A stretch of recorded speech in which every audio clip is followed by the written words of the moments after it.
අයිබෝවන් හරි දැන් ඔයගොල්ලෝ මේ සම්බන්ධ වෙලා තියෙන මේ වීඩියෝ එකට දැන් ජෙනරල් වල view හා බන්ධන කොටසේ ඔයගලන්ට අලුතින් ප්‍රශ්නයක් දීලා තිනවා Telegram group එකේ දාලා තිනවා ඒක කරලා දැන් මේ වීඩියෝ එකට සම්බන්ධ වෙනවා නම් අනිවාර්යෙන් මේ ප්‍රශ්නේ විනාඩි 15ක් ඇතුළත කරන්න හොඳේ හරිද දැන් මේ ප්‍රශ්නේ කරන්න නැතුව මෙතන වීඩියෝ එක බලලා ප්‍රශ්නේ දිහා බලාගෙන වීඩියෝ එකෙන් උත්තර බලනවා නම් ඊට පස්සේ හිතා ගන්න පුළුවන් ඔයාගේ හිත රවට්ට ගන්න මෙන්න මේ ෂා පොඩි දෙයක් නේ තිබුණේ ඔක පාඩම් කරගන්න තිබුණානේ ඒක නිසා අවුලක් නෑ මම ඔක අතහැරලා දාන්නම් කියලා හරිද ඊළඟ දවසේ පාඩම් කරන්නම් කියලා ඉතින් එහෙම ඊළඟ දවසේ ගිහිල්ලා අන්තිමට විභාගය දක්වාම එනකම් දන්නේ නෑ ඒක නිසා ඒ කාරණාව සම්පූර්ණ විනාඩි 15ක් ගන්න තමන්ගේ මට්ටම තක්සේරු කරගන්න කාටවත් කියන්නෙත් නෑනේ කවුරුත් අහන්නෙත් නෑනේ ඉතින් ඒක නිසා ඒක කරගෙන ඉවර වෙලා අපි මේ වෙලට සම්බන්ධ වෙමු හරි දැන් එතකොට මෙතනදී ඔයගලන්ට පැහැදිලිව අවධාරණය කරන්න ඕනි මේ වීඩියෝ එකේ කතා කරන්නේ සිද්ධාන්ත නෙවෙයි ඔයා ප්‍රශ්නෙට මුහුණ දීපු විදිය. ඒ කියන්නේ සිද්ධාන්ත දැන් ඔයගලන්ට දීලා තියෙනවානේ තියරි ජෙනරල් වලට 12ක් වීඩියෝස් 12ක් දීලා තියෙනවා. විවහා බන්ධන අනිකුත් සාමාන්‍ය රසායනයේ දින වීඩියෝස් 12ක්. ඒකිනුත් වීඩියෝ 7 ඉඳලා වීඩියෝ 11 දක්වාම තියෙන සිද්ධාන්ත විවහා බන්ධන පාඩමේ දෙන සම්පූර්ණ සිද්ධාන්ත කරුණු ආවරණය වෙන විදිහේ ප්‍රශ්නයක් තමයි මේ දීලා තියෙන්නේ. කොටිම කිව්වොත් මේ ඔක්කොම සිද්ධාන්ත ටික ඔයාලා ඉගෙන ගත්තායින් පස්සේ හරි මේ ඔක්කොම සිද්ධාන්ත ටික ඔයාලා ඉගෙන ගත්තායින් පස්සේ විභාගෙට මේ සිද්ධාන්ත භාවිතා වන ආකාරය පිළිබඳ ප්‍රශ්නයක් පිළිබඳව තමයි මේ ප්‍රශ්නේ පිළිඹු වෙන්නේ. පැහැදිලිද මම කියන කතාව? එතකොට මෙතනදී මම බලාපොරොත්තු වෙන්නේ මේ සිද්ධාන්ත කරුණු සියල්ලක්ම මේ කතා කරන්න. මොකද එතකොට මේ වීඩියෝ එකෙන් කරන කාර්යය මෙතන නුක් කරොත් ප්‍රශ්න සාකච්ඡා කරන්න වෙලාවක් නැති වෙනවනේ. පැහැදිලිද මම කියන කතාව? ඒක නිසා මෙහෙම කරනවා. ඔයා ඉගෙනගත්තු සිද්ධාන්ත ටික කොහොමද ඔයා සූක්ෂමව නැත්නම් ස්මාර්ට් විදියට මේ විභාග ප්‍රශ්නදී ඔයා යොදාගන්නේ. අන්න ඒ සඳහා අපි මඟ පෙන්වීමක් කරනවා. මේ සම්පූර්ණ ප්‍රශ්න සාකච්ඡාව තුළ ඒ සඳහා මඟ පෙන්වීමක් කරනවා. හරිනේ? පැහැදිලිවම ඒ කාරණාව සඳහා මඟ පෙන්වීමක් කරනවා. එක ඔයා මෙන්න මේ පොයින්ට් ටික මතක තියාගන්න. මතක තියාගන්න කියන්නේ පොඩ්ඩක් දැන් සාමාන්‍යයෙන් ඔයා හිතන්නකෝ ඔයා හොඳට පාස් පේපර් කරන ළමයෙක් කියලා. පාස් පේපර් කරන ළමයෙක් නම් සහ ඒ අත්දැකීම ලබාගත්තු ළමයෙක් නම් හොඳටම දන්නවා ව්‍යුහා බන්ධන ප්‍රශ්නයකදී ඕගොල්ලන්ට හම්බෙන මූලද්‍රව්‍ය කීපයක් තියෙනවා. ඕනම අවුරුද්දක බලන්න ඕක පොඩ්ඩක් අරගෙන මේ මූලද්‍රව්‍ය වලින් පිටුට ගිහිල්ලා නැහැ. හයිඩ්‍රජන් හරිද? හයිඩ්‍රජන් ඊට පස්සේ carbon, nitrogen, oxygen, fluorine පල්ලෙන් chlorine ඉන්නවා. මෙයාට පල්ලෙන් සල්ෆර් ඉන්නවා. මෙයාට පල්ලෙන් ෆොස්ෆරස් ඉන්නවා. මෙන්න මේ මූලද්‍රව්‍ය ටික ඒ කියන්නේ ඔක්කොම එකපාරට නැහැ. මේ පිළි තෝරාගත්තු කීප දෙනෙක් එක්කව කරගෙන යම්කිසි අණුවක් අහනවා. ඒ අණුව පිළිබඳව යම්කිසි ප්‍රශ්න අහන්න පුළුවන්. එහෙම නැත්නම් මූලද්‍රව්‍ය වලට වෙනත් සංකේත භාවිතා කරලා ඒ දැන් දීපු ප්‍රශ්නේ එහෙමනේ සංකේතවල තියෙන මූලද්‍රව්‍ය වල ලක්ෂණ කියනවා වෙන්න පුළුවන්. දැන් අපි හිතමු කවුරුත් මේ කියන්නේ මේ මූලද්‍රව්‍ය අඳුර ගන්න දන්නේ නැහැ කියලා මෝඩයෙක් වෙන්න එපා. මොකද ඒකට හේතුව තමයි ටිකක් මොලේ පාවිච්චි කරන්න ස්මාර්ට් වෙන්න. මේ අත්දැකීම ලබාගත්තු ළමයි කියන අඩුම ගානේ පාස් පේපර් එක දිහා බලපු ළමෙක් නම් අඩුම ගානේ ජෙනරල් ප්‍රශ්නයකට අහන හරියද විභාගතර ජනරල් ප්‍රශ්න පත්‍රයේ තියෙන ජෙනරල් ප්‍රශ්නකට අහන ප්‍රශ්න ටික නිකන් එකපාරක් හරි බැලුවා නම් අඩුම ගානේ ආසන අවුරුදු දෙකක තුනක ඔයාලට තේරෙනවා මේ මූලද්‍රව්‍ය ටික තමයි සාමාන්‍යයෙන් අහන්නේ. සාමාන්‍යයෙන් අහන්න තියෙන්නේ මේ ටික තමයි. හරිද? ඉතින් මේ ටිකෙන් සමහර වෙලාවට බ්‍රෝමින් වගේ කට්ටියක් එනවා. හොඳ. අමතරව තව මූලද්‍රව්‍ය දෙක තුනක් එන්න පුළුවන්. මේ ටික අනිවා කොහොම හරි අහනවා. කලබල කොහොම හරි අහගන්නවා මේගොල්ලෝ. ඒක සාමාන්‍ය දෙයක්. එතකොට මුකුත් නොදන්න ඔයා හරිද විභාගයට යනවා කියලා හිතන්න. දැන් ඔන්න මේ මූලද්‍රව්‍ය වලට සංකේතයක් දැම්මයින් පස්සේ ඔයා කල්පනා කරනවා හරි මෙතන තියෙන්නේ අනිවාර්යෙන් මේ සෙට් එකෙන් කවුරු හරි කියලා හිතන්න. නිකන් හිතන්න උපකල්පනය කරන්න. අපි හිතමු වෙන මොකුත් කරන්න දෙයක් දන්නේ නැත්තම් මේ ටික කියලා උපකල්පනය කරමු.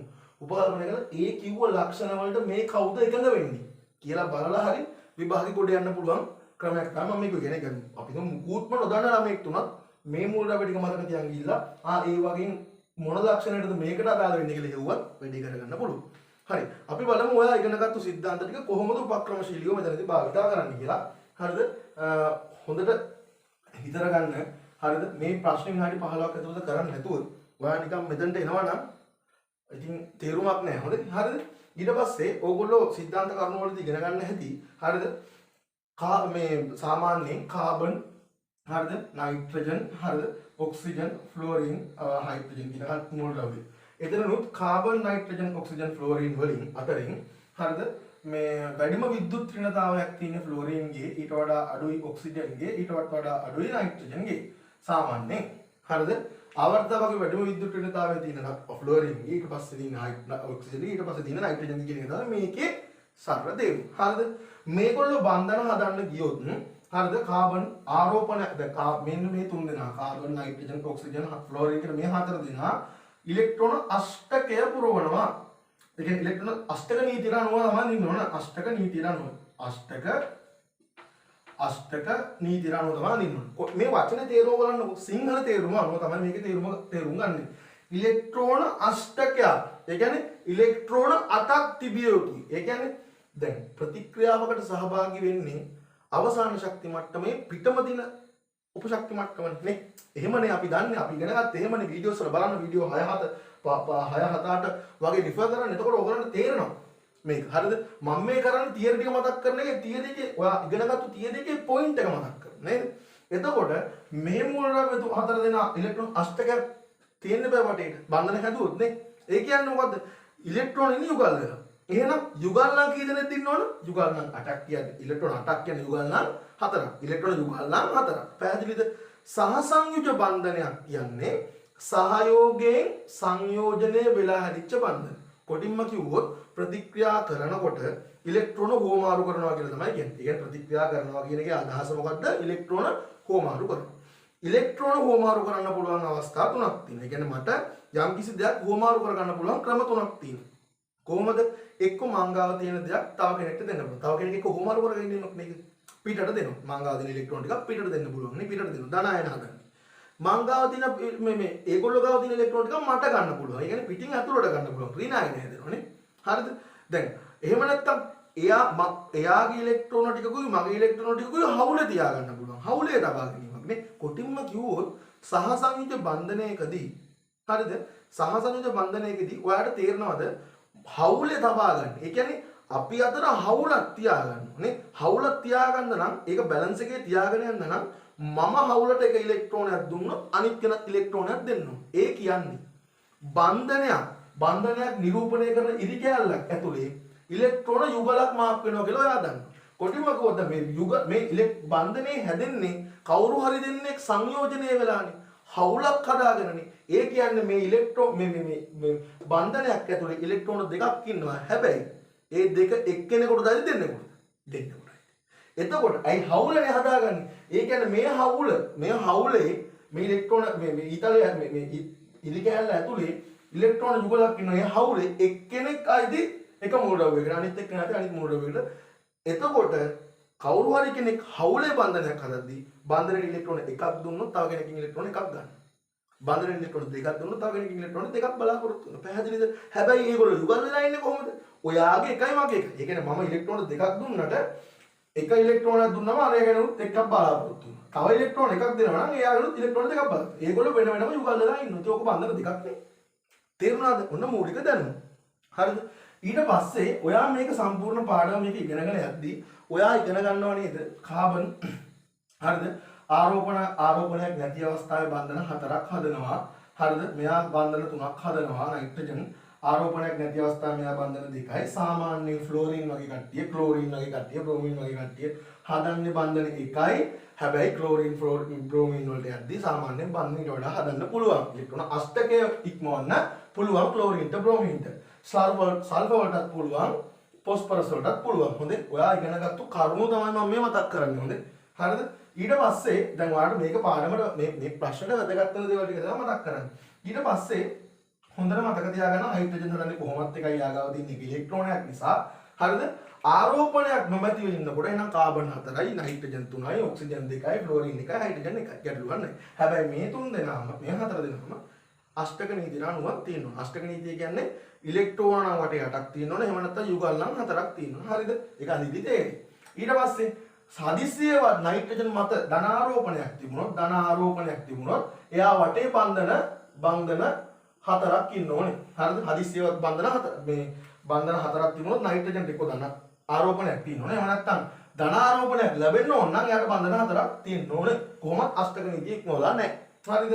ඔක්සිජන් මත ඍණාරෝපණයක් තියෙනවා නම් එයා වටේ බන්ධන 1යි තියෙන්න ඕනේ. එයා වටේ බන්ධන 1යි තියෙනවා. සාමාන්‍යයෙන් හදන්නේ බන්ධන 2යි ඍණාරෝපණයක් තිබ්බොත් බන්ධන 1යි. මතක තියාගන්න තියෙන්නේ. හරිද? මෙයා ඔක්සිජන් සාමාන්‍යයෙන් විද්‍යුත් ඍණතාවය මේ විද්‍යුත් ඍණතාවය ඉහළම මූලද්‍රව්‍ය වලින් එකක් නෙමෙයි. හරිද? එතකොට විද්‍යුත් ඍණතාවයේ අදහස තමයි විද්‍යුත් වශයෙන් ඍණ වීමට ඇති කැමැත්ත. මොකටද මම මේ ටික ඉක්මනට මතක් කරන්නේ ප්‍රශ්නේ කියලා දෙන්න. මේ ප්‍රශ්නට අදාළ දේවල් ටිකක් තමයි කියන්නේ. ඒ වුණාට මේක ඉක්මනට මතක් කරන්නේ තියරි ටික බේසික් එක නැති කෙනෙක්ට. හරිද? පැහැදිලිද මම කියන එක? දැන් විද්‍යුත් වශයෙන් ඍණ වීමට ඇති කැමැත්තක් තියෙන කෙනෙකුට ධනාරෝපණයක් තියෙන එක ටිකක් අවුල්. ඒක ටිකක් හරියන්නේ නැහැ. ස්වභාවිකව ඒක තියෙන්නේ නැහැ. හරිද? නමුත් ඔක්සිජන් මත සුබල නැහැ, දුබලයි. කියන්නේ හරීම දුර්ලභයි එක. ධනාරෝපණයක් තියෙන්න පුළුවන්. ධනාරෝපණයක් තියෙනවා නම් ආරෝපණයක් තියෙනවා නම් එයා වටේ බන්ධන 3ක් තියෙන්න ඕන. හරිද? හරි ලේසිනේ මතක තියාගන්න. කොහොමද මතක තියාගන්නේ? කාබන් සාමාන්‍යයෙන් 4යි ආරෝපණයක් නැහැ. නයිට්‍රජන් නම් 3යි, ඔක්සිජන් නම් 2යි, ෆ්ලෝරින් හයිඩ්‍රජන් දෙන්නම 1යි සාමාන්‍යයෙන්. මතක තියාගන්න තියෙන්නේ මේ තුන් දෙනා විතරයි. නයිට්‍රජන් ධනාරෝපණයක් දෙනවා නම් එහෙම නැත්නම් නයිට්‍රජන් වටේ බන්ධන 4ක් තිබුණොත් එයාට ධනාරෝපණයක් හම්බෙනවා. ඔක්සිජන්ට ඍණාරෝපණයක් දෙන්න ඕන නම් එයාට ඔයාගේ වටේ බන්ධන 1යි තියෙන්නේ. ධනාරෝපණයක් දෙන්න ඕන නම් ඔක්සිජන් වටේ බන්ධන 3යි තියෙන්නේ. හැබැයි වඩා විද්‍යුත් ඍණ එක්කෙනෙක්.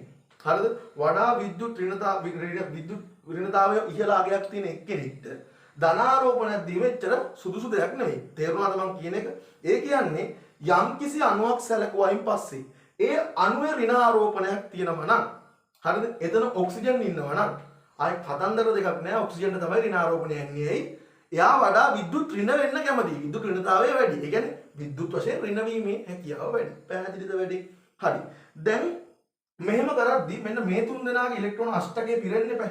හරිද? ඉලෙක්ට්‍රෝන අෂ්ටක නීතියට අනුව තමයි වැඩේ වෙන්නේ. මේ හයිඩ්‍රජන්ගේ තව විශේෂ දෙයක් කියන්න තියෙනවා. හරිද? හයිඩ්‍රජන් බන්ධනයට ලබා දෙන ඉලෙක්ට්‍රෝන එකක් නිසා තව ඉලෙක්ට්‍රෝන මෙයාගේ අවසන් ශක්ති මට්ටමේ නැහැ. ඒක බන්ධනයට ලබා දුන්නායින් පස්සේ එකසර ඉලෙක්ට්‍රෝන මෙයාගේ ඉතුරු වෙන්නේ නැහැ. හයිඩ්‍රජන් හදන ඕනම සාසනික සංයෝගයකදී එකසර ඉලෙක්ට්‍රෝන මෙයා මත නැහැ ඕනම වෙලාවක. හරිද? හරි. එහෙනම් දැන් මේ පාඩමේදී ඔයාලට බන්ධනවල අණුවල හැඩ ජ්‍යාමිතිය ගැන කතා කරන්න වෙනවා. මෙහෙමයි. හැඩ කියන්නේ හරිද? මම මේ පාඩමට ප්‍රවේශයක් ගන්න. ඒ කියන්නේ මේ ප්‍රශ්න කරන්න ප්‍රවේශයක් ගන්නේ. හරිද? ඔයා හිතන්නකෝ හැඩයක් කියන්නේ මොකද්ද? දැන් ඕගොල්ලෝ ගණන් වලදී විවිධ රූප වල ජ්‍යාමිතික රූප අඳිනවනේ. ඒ කියන්නේ ඒක ස්වභාවයේ තියෙන විදිය. ඒ කියන්නේ ස්වභාවයේ ඔයාලට පේන්න තියෙන හැඩේ නේද අඳින්නේ ජ්‍යාමිතිය කියලා. ඒ කියන්නේ හැඩයට කියන සමාන වචනයක් මොකද්ද? ජ්‍යාමිතිය. හැඩ ඒකට සමානයි ජ්‍යාමිතිය. ජ්‍යාමිතිය. හරිද? ජ්‍යාමිතිය කියන්නේ හැඩයට කියන සමාන වචනයක්. ඒ කියන්නේ දැන් කවුරු හරි කෙනෙක් දැක්කම පස්සේ වට කියනකොට ෂා කොහොමද යාගේ හැඩ? තව කෙනෙක්ට කියන්න බලවක සමාන වචන දාලා කොහොමද යාගේ ජ්‍යාමිතිය? ඒ වගේ. ඒක නිකන් පොඩි නිකන් මම අදහසකට කිව්වේ හරිද? නිකන් ලොකු වඩේ දන්න එපා. හරි? හැඩට කියන සමාන වචන ජ්‍යාමිතිය. හරිනේ ජ්‍යාමිතිය කියන්නේ ඔයාලට පේන දේ. හරිද? හැඩ. හරිද? හැබැයි දැන් ඉලෙක්ට්‍රෝන යුගල ජ්‍යාමිතිය කියලා එකක් තියෙනවා. එහෙම නැත්නම් කාක්ෂික ජ්‍යාමිතිය කියලා එකක් තියෙනවා. ඒක මේකෙන්ම තමයි වැඩේ කරගන්නේ. හැබැයි මේ පොඩි වෙනසක් තියෙනවා. එතන චූටි වෙනසක් තියෙනවා. හරිද? මෙන්න මේ හැඩයන් තීරණය කරද්දී හැඩයන් ඇසුරෙන් බන්ධනවල කෝණ තීරණය කරන්න පුළුවන්. හරිද? සාමාන්‍යයෙන් මම පොඩි කෙටි ක්‍රමයක් කියලා දෙන්නම්. ඕගොල්ලෝ මේ හැඩයන් ටික සිග්මා බන්ධන 2යි නම් රේඛීයයි, සිග්මා බන්ධන 3යි නම් කෝණිකයි, 4යි නම් චතුස්තලීයයි, සිග්මා බන්ධන 2යි මේ එකසර ඉලෙක්ට්‍රෝන යුගල් 3යි නම් රේඛීයයි. උහුම මතක තියාගන්න ගියාම අර කතන්දරයක් නේ. හරිද? ඒක ටිකක් එක දිගට මතක තියාගන්න බෑ කොට දෙන්නේ. හරිද? මම ඕගොල්ලන්ට කියනවා 3 දෙනෙක් මතක තියාගන්න කියලා. ඒ 3 දෙනා මතක තියාගන්න පුළුවන් ඔයාට අනිත් කට්ටියගේ හැඩ නිකන් අපෝහණය කරන්න. හැබැයි එතනදී ඔයා සලකන්න ඕන මෙන්න මේකට. හරිද? ඒ අදාළ සලකන මධ්‍ය පරමාණුව වටා තිබෙන සිග්මා බන්ධන හා එකසර ගණන. එකසර ඉලෙක්ට්‍රෝන යුගල ගණන. හරිද? මොකද්ද කිව්වේ? ඔයාට කැමති ඕනම එක හැඩය අඳින්න පුළුවන්. ඔයා කරන්න ඕන මෙච්චරයි. හරිද? අදාළ මූලද්‍රව්‍ය පරමාණුවේ මධ්‍ය සලකන මූලද්‍රව්‍ය පරමාණුවේ සිග්මා බන්ධන සහ එකසර ඉලෙක්ට්‍රෝන යුගල ගණන ගණන් කරගන්න. හරිද? ඔයා සිග්මා බන්ධන කොහොමද තියෙනවනේ? එකසර යුගල් ගණන අණුව. ඒ කියන්නේ එකසර ඉලෙක්ට්‍රෝන යුගල් ගණන කොච්චරයිද? ඔයා නිකන් සලකන්න ඒ ඉලෙක්ට්‍රෝනක් බන්ධනයක් හැදුවා නම් කොටින්ම ගියොත් මනක් කල්පිත බන්ධනයක් හිතින් හදාගන්න. අපි හිතමු සිග්මා බන්ධන 2යි එකසර දෙකක් තිබ්බා කියලා. හරිද? එතකොට ඔයා මධ්‍ය පරමාණු වලට බන්ධන 2යි 4ක් තියෙනවා කියලා සලකනවා. පැහැදිලිද වැඩේ? මෙන්න මෙහෙමයි කරන්නේ. කරගෙන යද්දි තේරෙයි. හරිද? මෙන්න මෙහෙමයි කරන්නේ. ඔන්න හිතන්නකෝ. හරිද? හිතන්නකෝ. ඔන්න x කියලා කෙනෙක් ඉන්නවා. හරිද? එයා වටේ එකසර ඉලෙක්ට්‍රෝන කතන්දරයක් නැහැ. ඔයා මෙන්න මේක මෙන්න මේ ක්‍රමයේ භාවිතා කරනවා නම් මූලික කාරණාව තමයි යම්කිසි මධ්‍ය පරමාණුවක් වටා. හරිද? බන්ධන දෙකයි නම් තියෙන්නේ. ඒ කියන්නේ එකසර කතන්දරයක් නෑ බන්ධන දෙකයි තියෙන්නේ. ඒක අඳින්න පුළුවන් හොඳම විදිය රේඛීය. හොඳම විදිය රේඛීය. එච්චර. ඒක මතක තියාගන්න. අර අච්චර ගොඩාක් මතක තියාගන්න ඕනේ මේක විතර මතක තියාගත්තා මදි. ඒක රේඛීය. අපි හිතමු එයා එකසර යම්කිසි මධ්‍ය පරමාණුවක් වටා හරිද? එයා වටා බන්ධන සිග්මා බන්ධන තුනක් තියෙනවා. සිග්මා බන්ධන තුනක් තියෙනවා. සිග්මා බන්ධන තුනක් තියෙද්දි හරිද? තුනක් කියෙද්දිම තේරෙනවනේ තුනක් තලයක් මේ තලීය ත්‍රිකෝණාකාරයි. ඒ කියන්නේ මේ තුන ඉන්න පුළුවන් ත්‍රිකෝණයක් විදිහට ඔන්න ඔහොම තලයක. බන්ධන තුන ත්‍රිකෝණයක් විදිහට උනත් එක තලයක ඉන්නේ. තලීය ත්‍රිකෝණාකාර විදිහට ඉන්නේ. එක මොකද්ද? එකසර ඉලෙක්ට්‍රෝන කතන්දරයක් දැනන්නේ නැහැ. බන්ධන දෙක සිග්මා බන්ධන දෙකයි නම් රේඛීයව තමයි ගහන්න පුළුවන් හොඳම ක්‍රමය. ඒක මතක තියාගන්න. 3යි නම් තලීය ත්‍රිකෝණාකාරයි. 4යි නම් තලයන් හතරක මේ බලන්න බන්ධන හතර තියෙනවනේ තලයන් හතරක. තල හතරක් කියන එක කියන්නේ චතුස්. තල හතරක තලීය චතුස්තලීය. තල හතරක චතුස්තලීය. හරිද? බලන්න බන්ධන හතරක් කියන්නේ 3යි 1යිනේ. බන්ධන තුනක් තියෙනවා නම් හොඳම විදිය තමයි තලීය ත්‍රිකෝණාකාර. තව එකක් ඉතුරුනේ. ඉතුරු එක ඉතින් ඔහම ගැහුවා. එතකොට චතුස්තලීය ඒත් වෙනවා. කොහොම ඉන්නේ? ඔය පොඩි කෙටි ගමයක්. හරිද? ඔන්න හිතන්න කාගේ හරි මධ්‍ය පරමාණුවට ඔయిత වඩා බන්ධන හතරට වඩා වැඩි වුණොත් තමයි ප්‍රශ්නේ. දැන් මොකද්ද? බන්ධන දෙකයි නම් එකසර කතන්දරයක් නෑ. බන්ධන දෙකයි නම් රේඛීයයි. 3යි නම් තලීය ත්‍රිකෝණාකාරයි. 4යි නම් චතුස්තලීය. ඔක මතක තියාගන්න. බන්ධන හතරක් නේ බන්ධන පහක් ආවා කියලා හිතන්නකො. නිකන් බන්ධන පහක් ආවා. මධ්‍ය පරමාණුවට බන්ධන 5යි. හරිද? බන්ධන පහක් ආව මොකද කරන්නේ? බන්ධන පහක් ආවම ඔයාලට පේන්න ඕනේ. හරිද? බන්ධන පහක් කියන්නේ 1 2 3 4 5යි ආදී වශයෙන් හැදෙන්නේ. දැන් ඔයාට අඳින්න පුළුවන් මුලින්ම බන්ධන දෙකක් අඳින්න පුළුවන්. දෙකක් අඳින්න ඕනේ. දෙකක් අඳින්න නම් අඳින්නේ කොහොමද අඳින්නේ? රේඛීයව අඳින්න. ඕක මේ පැත්තට අඳින්නත් පුළුවන් මේ පැත්තට අඳින්නත් පුළුවන්. කැමති පැත්තට අඳින්න. අපිට පහසු වෙන්න අපි අඳ ගන්න. රේඛීය. හරිද? තව බන්ධන කීයක් ඉතුරුද මෙතන? 3ක් ඉතුරු. දැන් දෙකක් කොහොමත් එකපාර ඔක්කොම අඳින්න බෑනේ. මුලින් දෙකක් අඳින්න. හරිද? දෙකක් අඳින්න. මේ දෙක ඇඳායින් පස්සේ ඒක රේඛීයව අඳින්න පුළුවන් සාමාන්‍ය මධ්‍ය පරමාණුවට බන්ධන දෙකක් අඳින රේඛීයව. ඒක ඇඳා. ඇඳනම ඉතුරු කීයක් ඉතුරුද? 3ක් ඉතුරු. එතකොට මේ බන්ධන තුන අඳින්නේ කොහොමද? මධ්‍ය පරමාණුවට තව බන්ධන 3ක් අඳින්න තියෙනවා. 3 අඳින්නේ තලීය ත්‍රිකෝණාකාර. ඇඳලා බලන්න. හරියට අඳින්නේ තලීය ත්‍රිකෝණාකාර වෙන්න. ආව නේද වෙන්නේ? ඇයි? දැන් මේ අඳපු මේ මුලින් අඳපු රේඛා දෙක තියෙනවනේ. රේඛීයව අඳපු රේඛා දෙක. ඒක ආශ්‍රිතව හැඩය බලන්න. මේක එක තලයක තියෙන ත්‍රිකෝණයක්. ත්‍රිකෝණාකාර පිරමිඩ දෙකක්. ත්‍රිකෝණාකාර ද්විපිරමිඩේ. හරිද? ඔහොම ඉන්න තව එකක් try කරමු අපි. හරිද?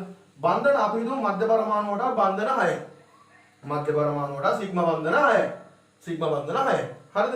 සිග්මා බන්ධන 6යි කියන්නේ රේඛීයව ගන්න පුළුවන් නම් යුගල් නම් කියන රේඛීය මෙහෙම රේඛීයව නම් යුගල් තුනක් තියෙනවා. ඒ කියන්නේ මේ වගේ එකයි ඒ වගේ තුනක් තියෙනවා. බලන්න ගහන්න බැරිද කියලා. මේ අතර රේඛීයව තුනක් ගහන්න පුළුවන් නේද? හරිද? ඊට පස්සේ දැන් මේ අතරත් ගහන්න පුළුවන් නේ.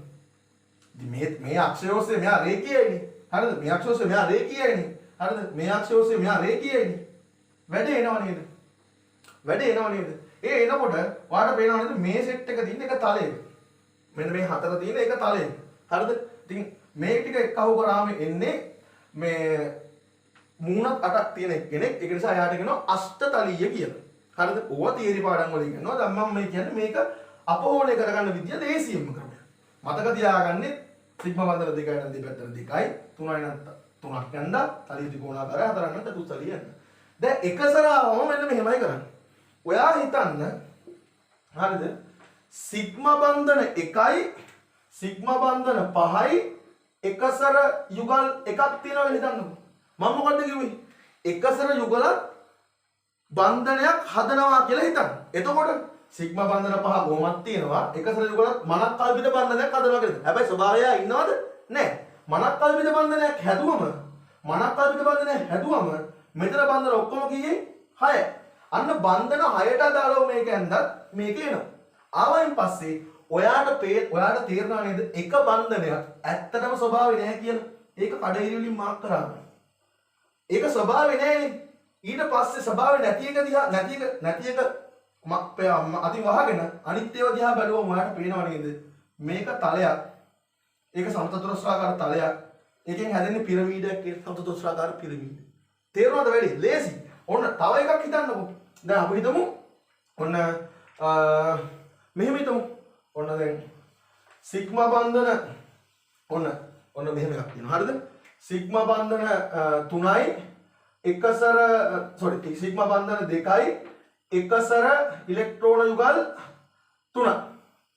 හරිද? ඔයා මොකද්ද කරන්නේ? එකසර ඉලෙක්ට්‍රෝන යුගල් 3ක් බන්ධනයක් හදනවා කියන මනක් කල්පිතව හිතනවා. මනක් කල්පිත බන්ධනය අපි මේ කඩේර වලින් මාක් කරමු. හරි ඒව ටික තනීර වලින් මාක් කරමු. දැන් මනක් කල්පිතව හදන 3යි තියෙන ඇත්තටම තියෙන 2යි ඔක්කොම බන්ධන කීයේ 5යි. එහෙනම් මධ්‍ය පරමාණු වටා ඔක්කොම බන්ධන කීයක් තියෙනවද? 5යි. 5යිනේ. 5 අඳින්නේ කොහොමද? මුලින් දෙකක් අඳිනවා රේඛීය වඳින්න පුළුවන් ඉතින්. හරිද? ඔන්න මුලින් ඒක ඇන්දා. හරිද? ඊට පස්සේ එකසර ඉලෙක්ට්‍රෝන 3ක් ඇන්දා. එකසර ඉලෙක්ට්‍රෝන 3 මනක් කල්පිත නිසා ඒවා මනක් කල්පිත නිසා මෙහෙම කඩේරි වලින් මාක් කරනවා. හරිද? මාක් කරායින් පස්සේ මේක ඇත්තටම ස්වභාවය නෑනේ. ඇත්තටම ස්වභාවය නෑ. හැබැයි ඒ බන්ධන ටික ඒ මනක් කල්පිත බන්ධන ටිකක් ඇන්දාම හරිද? මනක් කල්පිත බන්ධන ටිකක් ඇන්දාම ඔයාට හරිම නිවැරදිවම ඔයාට එනවා රේඛීය අවස්ථාව. රේඛීය අවස්ථාවක් එනවා. ඇත්තටම මේ බන්ධන නැති නිසා මෙයාගේ හැඩය මොකද්ද? රේඛීය. මෙයාගේ හැඩය රේඛීය. හැබැයි හරිද? ඔයාට සමහර වෙලාවල් වලට කියනවා ඉලෙක්ට්‍රෝන යුගල ජ්‍යාමිතිය කියලා එකක්. ඉලෙක්ට්‍රෝන යුගල ජ්‍යාමිතිය නැත්නම් පාක්ෂික ජ්‍යාමිතිය. දැන් ජ්‍යාමිතිය කියන්නේ මොකද්ද? ජ්‍යාමිතිය කියන්නේ හැඩයට කියන තවත් වචනයක්.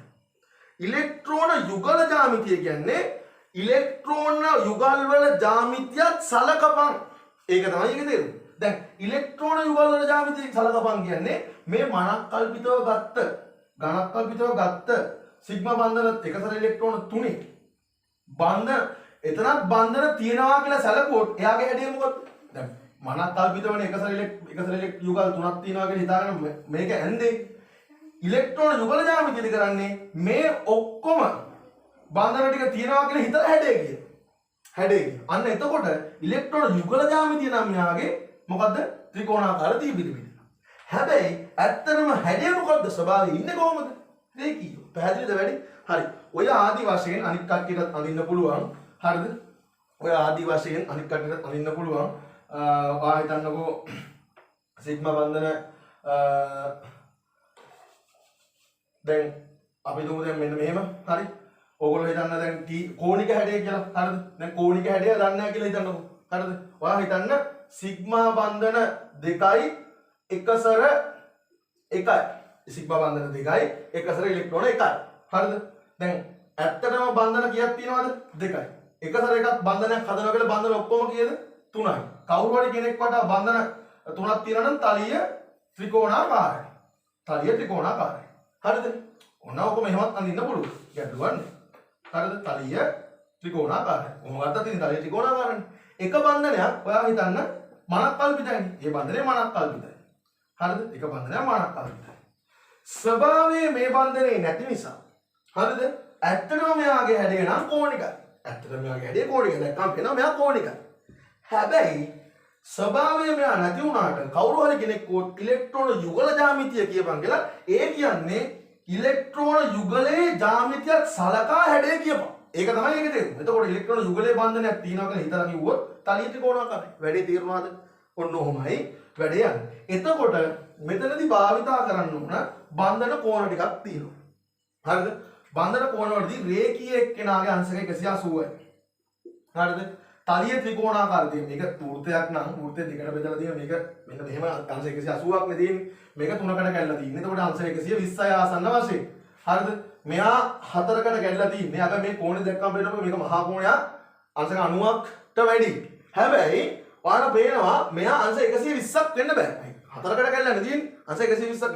90ට වැඩි 120ට අඩු එක්කෙනෙක්. අංශ 100 අංශ 109ක් වෙන්න ඕන. පැහැදිලිද වැඩි? ඔන්න ඔය ආදි වශයෙන් ගන්න පුළුවන්. තව එක්කෙනෙක් ඉන්නවා. නිකන් හිතන්නකෝ හරිද? දැන් අපි දැන් මේ බන්ධන වල හැඩ අණු වල හැඩ නිකම්ම තීරණය කරන්න මේ තුන් දෙනායි. මොන බලන්න. දැන් එකසර ඉලෙක්ට්‍රෝන යුගල් එකයි. හරිද? සිග්මා බන්ධන තුනක් තිබ්බා කියන්නකො. හරිද? ඒ කියන්නේ ඇත්තටම තියෙන බන්ධන තුනයි. එකසර ඉලෙක්ට්‍රෝන යුගලුත් තියෙනවා. ඒකලුත් මනක් කල්පිත බන්ධනයක් තිබ්බොත් ඔක්කොම බන්ධන කියේ 4යි. සාමාන්‍ය මධ්‍ය පරමාණුවට මේ බන්ධන 4යි නම් කොහොමද හැඩය දෙන්න ඕන? චතුස්තලීයයි. හැබැයි චතුස්තලීය වුණාට එක බන්ධනයක් මොකක් වෙලා තියෙන්නේ? මනක් කල්පිතයි. මනක් කල්පිත බන්ධනයේ හැර හැඩය ගත්තොත් මේක මොකද්ද මේ? කෝණිකයි. මේක කෝණික නෙවෙයි ත්‍රිකෝණාකාර පිරමීඩ. මේ ත්‍රිකෝණාකාර පිරමීඩයක් තියෙන්නේ. ත්‍රිකෝණාකාර පිරමීඩ. හැබැයි ඉලෙක්ට්‍රෝන යුගල ජ්‍යාමිතිය කොහොමද තියෙන්නේ? ඉලෙක්ට්‍රෝන යුගලයේ ජ්‍යාමිතියත් සලකපන්. ඉලෙක්ට්‍රෝන යුගලයේ ජ්‍යාමිතියත් සලකුවොත් මේක චතුස්තලීයයි. හැබැයි ඒක හැර අනිත් විදිහට ගත්තොත් ත්‍රිකෝණාකාර පිරමීඩ. හරිද? සාමාන්‍යයෙන් මෙයාගේ බන්ධන කෝණ 109යි පුතා. මෙයාගේ බන්ධන කෝණ 109යි. හැබැයි බන්ධන කෝණේ මෙයාගේ 109ක් වුණාට දැන් මෙතන ඇත්තටම එක බන්ධනයක් නැහැනේ. එතකොට මෙතන කෝණය 109ට වඩා මොකක් වෙන්න ඕනද? වැඩි වෙනවද අඩු වෙනවද? අඩු වෙන්න එපයි. හරිද? අඩු වෙන්න එපයි. මෙයාගේ විකර්ෂණයක් එනවනේ. සිග්මා බන්ධන වල ඉලෙක්ට්‍රෝන වල එකසර ඉලෙක්ට්‍රෝන වලින්. එතකොට 109 නෙවෙයි. දැන් 109 නෙවෙයි කියලා දැන් ගොඩාක්ම අඩු වෙන්න බෑනේ. 107ක් විතර තමයි. අන්න ත්‍රිකෝණාකාර පිරමීඩ අවස්ථාවක් නම් හැඩය මොකක් වෙන්න ඕනද? එයා මත එකසර ඉලෙක්ට්‍රෝන යුගලක් තියෙන්නත් ඕන. සිග්මා බන්ධන තුනක් තියෙන්නත් ඕන. කොටින්ම කිව්වොත් අංශක 107ක මේවක් තියෙනවා නම් අංශක 107ක කෝණයක් හැදෙනවා නම් අනිවාර්යෙන් ත්‍රිකෝණාකාර පිරමීඩ වෙන්න ඕනේ. ත්‍රිකෝණාකාර පිරමීඩ වෙන්න නම් සිග්මා බන්ධන තුනකුයි එකසර ඉලෙක්ට්‍රෝන යුගලකුයි තියෙනවා. ඕක මම මේ කිව්වේ මෙන්න මේ ප්‍රශ්නෙට අවතීර්ණ වෙන්න. හරි දැන් ප්‍රශ්නේ කතා කරමු.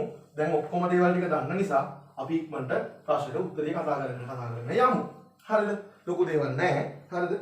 එක්තරා අණුවක් කියනවා. පුතේ අණුවක් කියව ගමන් මතක තියාගන්න ඕන කාරණාව තමයි අණුවක් කියන්නේ සමස්ත ආරෝපණයක් යාර නැහැ.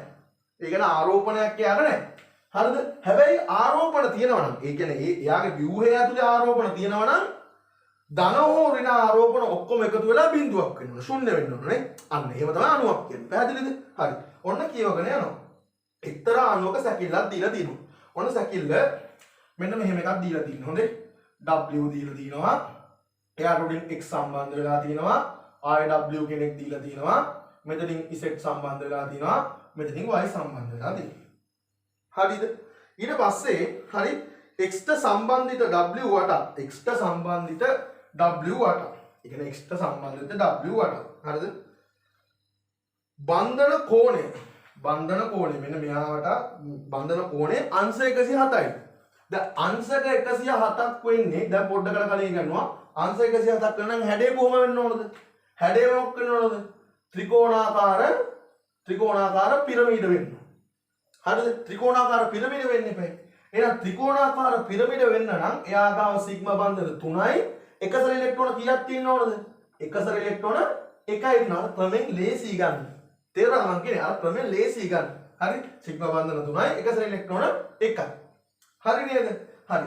ත්‍රිකෝණාකාර පිරමීඩ නම් එයා හරිද? සිග්මා බන්ධන 3යි එකසර ඉලෙක්ට්‍රෝන 1යි නම් තියෙන්නේ. මෙයා ගාව සිග්මා බන්ධන දැන් තුන් කීයක් තියෙනවද? 3ක් තියෙනවනේ. හැබැයි එකසර ඉලෙක්ට්‍රෝනයක් නැහැ නේද? නිකම් මාක් කරගන්න එක.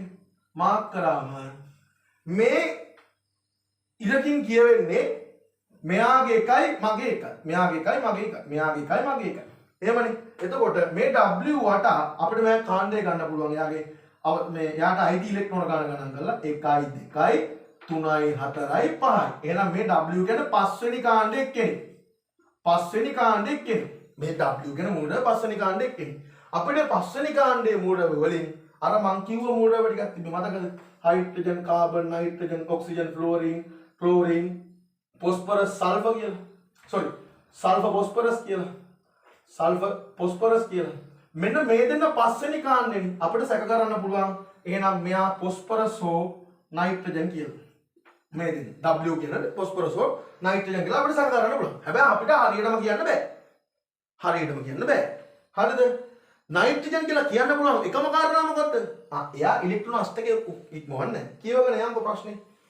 Y අණු හරිද? Y අණු කිසි විටක ධන ඔක්සිකරණ අවස්ථාවක් පෙන්වන්න. දැන් කිසි විටක ධන ඔක්සිකරණ අවස්ථාවක් පෙන්වන්නේ නැහැ කියන්නේ. ඒ කියන්නේ විද්‍යුත් වශයෙන් ඍණ වෙන්න ගොඩාක් කැමති කෙනෙක් නේ. ඒ කියන්නේ ධනට කැමති නැහැ කියන්නේ ඍණට ගොඩක් කැමති කියන කෙනෙක්. ඒ කියන්නේ විද්‍යුත් වශයෙන් ඍණ වෙන්න ගොඩක් කැමති කියන්නේ. විද්‍යුත් වශයෙන් ධන ඔක්සිකරණ අවස්ථාවක් පෙන්වන්නේම නැහැ කියන්නේ. කැමතිම නැහැ කියන්නේ. කවුද? විද්‍යුත් වශයෙන් ඍණ වෙන උපරිම එක්කෙනා වෙන්න ඕනේ. කවුද? ෆ්ලෝරින්. ඉතින් y කියන්නේ ෆ්ලෝරින්. හරිද? y කියන්නේ ෆ්ලෝරින් කියලා කම්පම්. මේක කම්පම්. ඇයි? විද්‍යුත් වශයෙන් මේ ධන ඔක්සිකරණ අවස්ථාවක් පෙන්වන්නේ නැති නිසා. විද්‍යුත් ඍණතාව ඉහළම වෙන්න ඕන නිසා. හරිද? x මගින් සාධන කිසිදු සංයෝගයක ඔන්න බලන්න x මගින් සාධන කිසිදු සංයෝගයක වලදී x මත එකසර ඉලෙක්ට්‍රෝන යනවා. ඒ කියන්නේ මෙහා හදන මොන සංයෝගයක් වුණත් x මත එකසර ඉලෙක්ට්‍රෝන නැහැ. ඒ කියන්නේ මෙහා මත මොනවා හැදුවත් එකසර ඉලෙක්ට්‍රෝන නැහැ කියන්නේ ඇත්තටම මෙතනත් එකසර ඉලෙක්ට්‍රෝන නැහැ නේද? හරි. එකසර ඉලෙක්ට්‍රෝන නැත්තම් මේ බන්ධනයේ ඉලෙක්ට්‍රෝන විතරයි නේද එයාට අයිති. ඇයි? බන්ධනයක තියෙන ඔයාගේ එකයි මගේ එකයි. ඉතින් මෙයාට අයිති එකක් මේ බන්ධනය ඇතුලේ මෙයාට අයිති එකක්. x ට තියෙන්නේ එක ඉලෙක්ට්‍රෝනය නේද? තීරෙන්නේ නැද්ද කියනකොට මේක ඉලෙක්ට්‍රෝනයක් කියනකොට කවුද මේ? ඔව් හයිඩ්‍රජන්. හයිඩ්‍රජන් අරන් තියෙන්නේ. හරි x සමානයි හයිඩ්‍රජන්. ඔන්න අඳුරගත්තා. හැබැයි තාම w අඳුරගත්තේ නැහැ. අන්න හරි. ඊට පස්සේ කියනවා ඔක්සිකරණ අංක වෙන්නයි x මගින් සාධක කිසිදු සංයෝගයක් සංයෝගයක x මත x ඉලෙක්ට්‍රෝන නැලු w හා z ඊතා සුබල සංයෝග රසක් කරනවා. දැන් w z ඔන්න දැන් එනවා z අඳුනලා දෙන්න. w z ඒ කියන්නේ හරියටම මේ කවුද කියලා අඳුනලා දෙනවා මේ කියන්නේ. z සුබල සංයෝග රසක් හදනවා. නිකන් කිව්ව ගමන් තේරෙන්න ඕනේ මේ මූලික වලින් w z කියන්නේ හරිද? සුබල සංයෝග රසක් හදනවා කියන්නේ මූල ඩබ දෙකක්. හරිද? ඕක මම කිව්වා ගිය මේ පේපර් ඩිස්කෂන් එකෙත් මේක ඉගෙනුවා. හරිද? ඒකත් මතක නැත්තම් අපි මෙතනින් මුකුත් තීරණය කරන්න බැරි නම් අපි යනවා ඉස්සරහට කියවලු. යද්දි කියනවා W වල ඉලෙක්ට්‍රෝන අෂ්ටකය ඉක්මවනවාද? කෙලින්ම ෆොස්ෆරස් මගන්න පුළුවන්. ඇයි? ෆොස්ෆරස් අෂ්ටකය ඉක්මවන්න පුළුවන්, සල්ෆර් අෂ්ටකය ඉක්මවන්න පුළුවන්, ක්ලෝරින්ට පුළුවන්. හැබැයි නයිට්‍රජන්ට, ඔක්සිජන්ට, ෆ්ලෝරින්ට, කාබන්ට බෑ. ඉතින් මෙයා පස්වෙනි කාණ්ඩ නිසා අනිවාර්යෙන් W නයිට්‍රජන්. හරි. සුබලව නයිට්‍රජන් එක ප්‍රතික්‍රියා කරලා හදන එක්කෙනා තමයි ගිය පාරත් ඉගෙනුවා ඔක්සිජන්. ඔක්සිජන් කියලා Z ඔක්සිජන් කියලා කන්ෆර්ම්. හරිද? Z ඔක්සිජන් කියලා කන්ෆර්ම්. හැබැයි දවල්වලට ප්‍රශ්න කියනවා. හරිද? ඉක්මනින් නොහැක. W හා Z ආවර්තිතාව උයන්නේ අතු මුල් රැවද හරිනේ. Z ඔක්සිජන් වලයි අනුයාත මුල් රැවද දෙකක් නේ. හරිනේ. ගැටලුව පැහැදිලි. එහෙනම් මේ කට්ටිය මෙහෙම ඉන්නේ කියලා දැන් පැහැදිලි. ඒ කියන්නේ Y කියන්නේ ෆ්ලෝරින්, මෙයා නයිට්‍රජන් මේ W, Z O, oxygen, X කියන්නේ හයිඩ්‍රජන්. හරිනේ. ඔහොම ඇඳලා අපිට පුළුවන් පුතේ අපිට පුළුවන් මෙයාගේ අපිට අඳින්න කියලා සංප්‍රයුක්ත විභව තුනක් අඳින්න කියලා ස්ථායීතාවය අනුව ABC කියලා නම් කරලා ඒ වගේ ස්ථායීතාවය අඳින්න කියලා. හරිද? දැන් මෙහෙම හිතන්නකෝ. හරිද? මම මේක මකන්නම්. හරි. දැන් ඊට පස්සේ පළවෙනි එක්කෙනා නයිට්‍රජන් නේ. මෙතන හිටියේ. මෙතන අනිත් එක්කෙනා ෆ්ලෝරින් නේද? හරිද? මෙතන තව එක්කෙනෙක් හිටියානේ. හරිද? මෙතන ඔක්සිජන් නේ. හරිද? මෙතන හයිඩ්‍රජන් සම්බන්ධලා හිටියේ. ඕමනේ හිටියේ. හරිද? දැන් ඉලෙක්ට්‍රෝන අෂ්ටකයක් නිප්පවන්න බෑ කියන්නේ අනිවාර්යෙන්ම ඔයා ඉලෙක්ට්‍රෝන මාක් කරද්දී නයිට්‍රජන් සහ ඔක්සිජන් සහ මේ ෆ්ලෝරින්ගේ ඉලෙක්ට්‍රෝන අෂ්ටකය ගැන සම්පූර්ණයෙන් සැලකිලිමත් විය යුතුයි. ඇයි ඉලෙක්ට්‍රෝන අෂ්ටක නීතිය නෝනේ මේගොල්ලෝ බන්ධන හදන්නේ. හරි. එහෙනම් බලාගන්න යන්නකෝ. හොඳයි. මෙයා අණුවක් නේ. එහෙනම් ආරෝපණ නෑ මෙයා මත. හැබැයි ආරෝපණ තියෙනවා නම් ධන හෝරින ආරෝපණ සමාන වෙලා සම්පූර්ණ සමස්ත ආරෝපණය වෙනවා. අපි බලමු ආරෝපණ නැතුව තියාගන්න පුළුවන්ද කියලා. හරිද? දැන් බලමු. ෆ්ලෝරින් කියන්නේ අෂ්ටකයේ තියෙන උනෙක් කෙනෙක් නේ. එයා වටා සාමාන්‍යයෙන් බන්ධන එකයි තියෙන්නේ සාමාන්‍යයෙන් හදන්නේ. හරිද? බන්ධන එකක ඉලෙක්ට්‍රෝන යුගලයි. තව යුගල් කීයක් ඕනද අෂ්ටකයක් වෙන්න නම්? යුගල් 3ක් ඕන. අයි 4ක් නේ. අෂ්ටකයක් කියන්නේ. එහෙනම් යුගල් 3 මාක් කරන 1යි 2යි 3යි 4යි 5යි 6යි මෙතන 2යි 7යි 8යි. අෂ්ටකේ ඔට්ටුයි. වැඩේ හරි. හැබැයි ඔයා බලන්න එයාටම අයිති ඉලෙක්ට්‍රෝන කොච්චරක් දෙනවද? මේ 6 එයාට අයිති. මේ බන්ධනේ එකක් අයිති. ඔක්කොම 7යි. හරි අවුලක් නැහැ. හයිඩ්‍රජන්ට කොහොමත් එකයි තියෙන්නේ ගැටලුවක් නැහැ. හැබැයි නයිට්‍රජන්ට අෂ්ටකයේ තියෙන්න ඕන නේද? වටේ යුගල් 1යි 2යි 3යි 4යි 5යි 6ක් තියෙනවා. කීයක් අඩුද? 8ක්. 8 වෙන නම් දෙකක් අඩුයි. දැන් අෂ්ටකය සම්පූර්ණයි නේද? මෙතනින් කල්පනා කරලා බලන්න එයාටම අයිති ඉලෙක්ට්‍රෝන කීයක් තියෙනවද? 1යි මෙතන 1යි 2යි මෙතන 1යි 3යි 4යි 5යි. පස්වෙනි කාණ්ඩේ ගැටලුවක් නැහැ. එයාට අයිති ඉලෙක්ට්‍රෝන කාණ්ඩෙම තියෙනවා. හරිද? ඊට පස්සේ මේ නයිට්‍රජන්ට පයින්නකෝ. මේ නයිට්‍රජන්ට පැන්නයින් පස්සේ ඔයාලට පේන්න ඕනේ මෙතනින් දැන් මෙයා බන්ධන මෙයා වටා බන්ධන තුනක් තියෙනවා. ආරෝපණයක් හදන්න නැත්තම්. ඉතින් තව බන්ධනයක් ගහන්න එපා. ඒ බන්ධනේ මේ පැත්තෙන් ගහන්න යන්න එපා. ඇයි ගහන්න යන්න එපා? යවුවම එතකොට මෙයා දැන් බැලන්ස් කරලානේ මෙතනට පයින්නේ. හරිද? එතකොට මෙයා අන්බැලන්ස් වෙනවා නෑ බන්ධනයක් ගෙවුවම. ඒක බලන්න පොඩ්ඩක් ඉස්සරහට ගන්න කොහොමද කියලා. ඔක්සිජන් පරමාණුකුත් ඉන්නානේ. හරිද? ඔව් දිත්ත බන්ධනයක් ගහන්න පුළුවන්. ඇයි? ඔක්සිජන් කියන එක්කෙනා සාමාන්‍යයෙන් ආරෝපණයක් හදන්න නැත්නම් එයා ගාව තියෙන කොන වටේ බන්ධන දෙකයි. හරි. බන්ධන දෙක තියෙනවා. දැන් නයිට්‍රජන්ට වටේ බන්ධන ඉලෙක්ට්‍රෝන තුනක් ආරෝපණයක් නැත්නම් බන්ධන තුනක් තියෙනවනකො ඒකත් හරි. හැබැයි අෂ්ටකය සම්පූර්ණද කියලා බලන්න. බලන්න. මෙයාගේ 1යි 2යි 3යි යුගල් 3ක් තියෙනවා ඉලෙක්ට්‍රෝන. හැබැයි අෂ්ටකය සම්පූර්ණ නෑ 4ක් වෙන්න ඕන නිසා තව යුගල් 2ක් තියන්න ඕනේ 1යි 2යි. අන්න අෂ්ටකය සම්පූර්ණ. ආරෝපණයක් නෑ. මෙයාගේ අෂ්ටකය සම්පූර්ණ වෙන්න ඕන නිසා 1යි 2යි තව ඉලෙක්ට්‍රෝන යුගල් 2ක් අවශ්‍යයි 4යි 4ක් වෙන්න. හරිද? එතකොට එයාටම අයිති ඉලෙක්ට්‍රෝන බලන්න 1යි 2යි 3යි 4යි මේ බන්ධනේ 1යි 5යි මේ බන්ධනේ 1යි 6යි. 6 වෙනි කාණ්ඩේ ආරෝපණයක් නෑ තමයි. වැඩේ හරි. වැඩේ හරි. නියමයි. දැන් කියනවා සංප්‍රයුක්ත ව්‍යුහ අඳින්නලු. සංප්‍රයුක්ත ව්‍යුහ කියන්නේ මෙහෙමයි. දැන් සිග්මා බන්ධන කියන්නේ සාමාන්‍ය රේඛීයව අතිච්ඡාදනය වෙලා හැදෙන එක්කෙනෙක් නේ. යා කැඩෙන්නේ නැහැ. සිග්මා බන්ධන එහෙම ගලවගල දැම්මම කිසි වෙනසක් වෙන්නේ නැහැ නේද මේකේ? හැබැයි ෆයි බන්ධන කියන්නේ පාර්ශිකව අතිච්ඡාදනය වෙච්ච එක්කෙනෙක්. මේවා මූලික තියරි කරුණු ඕගොල්ලන්ට අර වීඩියෝස් ටිකේ තියෙනවා. මම මේ උගන්වන්නේ පාඩමට අදාළ දේවල් ටික විතරයි. කවුරු හරි කෙනෙකුට සාමාන්‍යයෙන් කවුරු හරි කෙනෙක් තර්ක කරන්න පුළුවන්. ඇයි මේ ෆයි බන්ධනේ මෙතනම තියෙන්නේ? ඔයාට ඕන නම් මේ ෆයි බන්ධනේ මෙතනට දාන්න පුළුවන්. ඇයි දාන්නේ නැත්තේ? දාලා අඳලා බලන්නකෝ. ඔව් අහන්න පුළුවන්. අන්න එහෙම තර්කයක් ගෙනාවොත් ඒ කෙනෙක්ට මෙන්න මෙහෙම අඳින්න පුළුවන් නේද මේක? මේ ෆයි බන්ධනේ කොටින්ම ගොත් සංප්‍රයුක්ත ව්‍යුහ කියලා කරන්නේ මොකක්ද දන්නවද? අර වැඩිපුර දින ෆයි බන්ධන ටික තැන් තැන් වල දාලා වෙනස් මේ ව්‍යුහේම වෙනස් දේවල් ටික හදාගන්න. පැහැදිලිද? හැබැයි එයා අණුවක් නම් ඒ අඳින ව්‍යුහයත් අඳින සංප්‍රයුක්ත ව්‍යුහයත් හරිද? මේ සංප්‍රයුක්ත ව්‍යුහයත් අණුවට අදාළ මේ කියන්නේ අණුවක් නම් සමස්තාරෝපණේ බිඳුවක්ම වෙලා තියෙනවා. ඒ කියන්නේ මෙන්න මෙහෙම. හරිද? දැන් බලන්න. දැන් මෙතන නයිට්‍රජන් ඉන්නවනේ. එහෙනම් මේ ෆයි බන්ධනේ මෙතනට ගන්නවා නේද? ඒ නයිට්‍රජන් එකත් එක්ක. ඕකත් ගත්තා. මෙතන දැන් ෆයි බන්ධනේ නැති වෙන නිසා තනි බන්ධනයක් තියෙනවා. හරි අවුලක් නැහැ. මෙතන හයිඩ්‍රජන් ඉන්නවා. ගැටලුවක් නැහැ. හයිඩ්‍රජන් එක ඉලෙක්ට්‍රෝනය තියෙනවා. හරි. ඒකත් හරි. ෆ්ලෝරින් ගත්තා. ගැටලුවක් නැහැ. හරි නේද වැඩි? සංප්‍රයුක්තතාවය හිතන්නේ මෙහෙම දානවා. හරි. දැන් බලුවායින් පස්සේ මේ නයිට්‍රජන් වටා බන්ධන 4ක් තියෙනවා. සාමාන්‍යයෙන් නයිට්‍රජන් වටා බන්ධන කීයක් තියෙනවද? 3යි. හැබැයි මේ නයිට්‍රජන් වටා බන්ධන කීයක් තියෙනවද? 4යි. 4ක් තිබ්බ මොන ආරෝපණයක් දෙන්නේ? ඉගෙනුවා. ධන ආරෝපණයක් කියනවා. හරිද? අෂ්ටකය ඉක්මවන්න බෑනේ. හරි. අවුලක් නැහැ. දැන් මෙයාගේ අෂ්ටකය ඉක්මවන්න බෑ. මෙතන මේ විදිහටම අනුකූලයි. ඒක දිහා බලාගෙන අඳින්න පුළුවන්. දැන් ඒවා කියන්නේ නැහැ. ඇන්දා. ගැටලුවක් නැහැ. හරිද? මෙයා දිහා බැලුවාන් පස්සේ එයා වටා බන්ධන 3ක් තියෙනවා. හරි. ඔව්. හැබැයි එයා වටා බන්ධන 3ක් තිබ්බට අෂ්ටකය සම්පූර්ණ නැහැ. 1යි 2යි 3යි යුගල් 4ක් තියෙනවා. 4යි ඔන්න යුගල් 4 හරි. එයාට අදාළව එයාගේ වටේ තියෙන ඉලෙක්ට්‍රෝන අෂ්ටකය සම්පූර්ණයි. එයාටම අයිති ඉලෙක්ට්‍රෝන 1යි 2යි මෙතන 3යි 4යි 5යි හරි කාණ්ඩාංකයට සමානයි. ආරෝපණයක් නැහැ. හැබැයි බලන්න ඔක්සිජන්ට බන්ධනයක් නැහැ.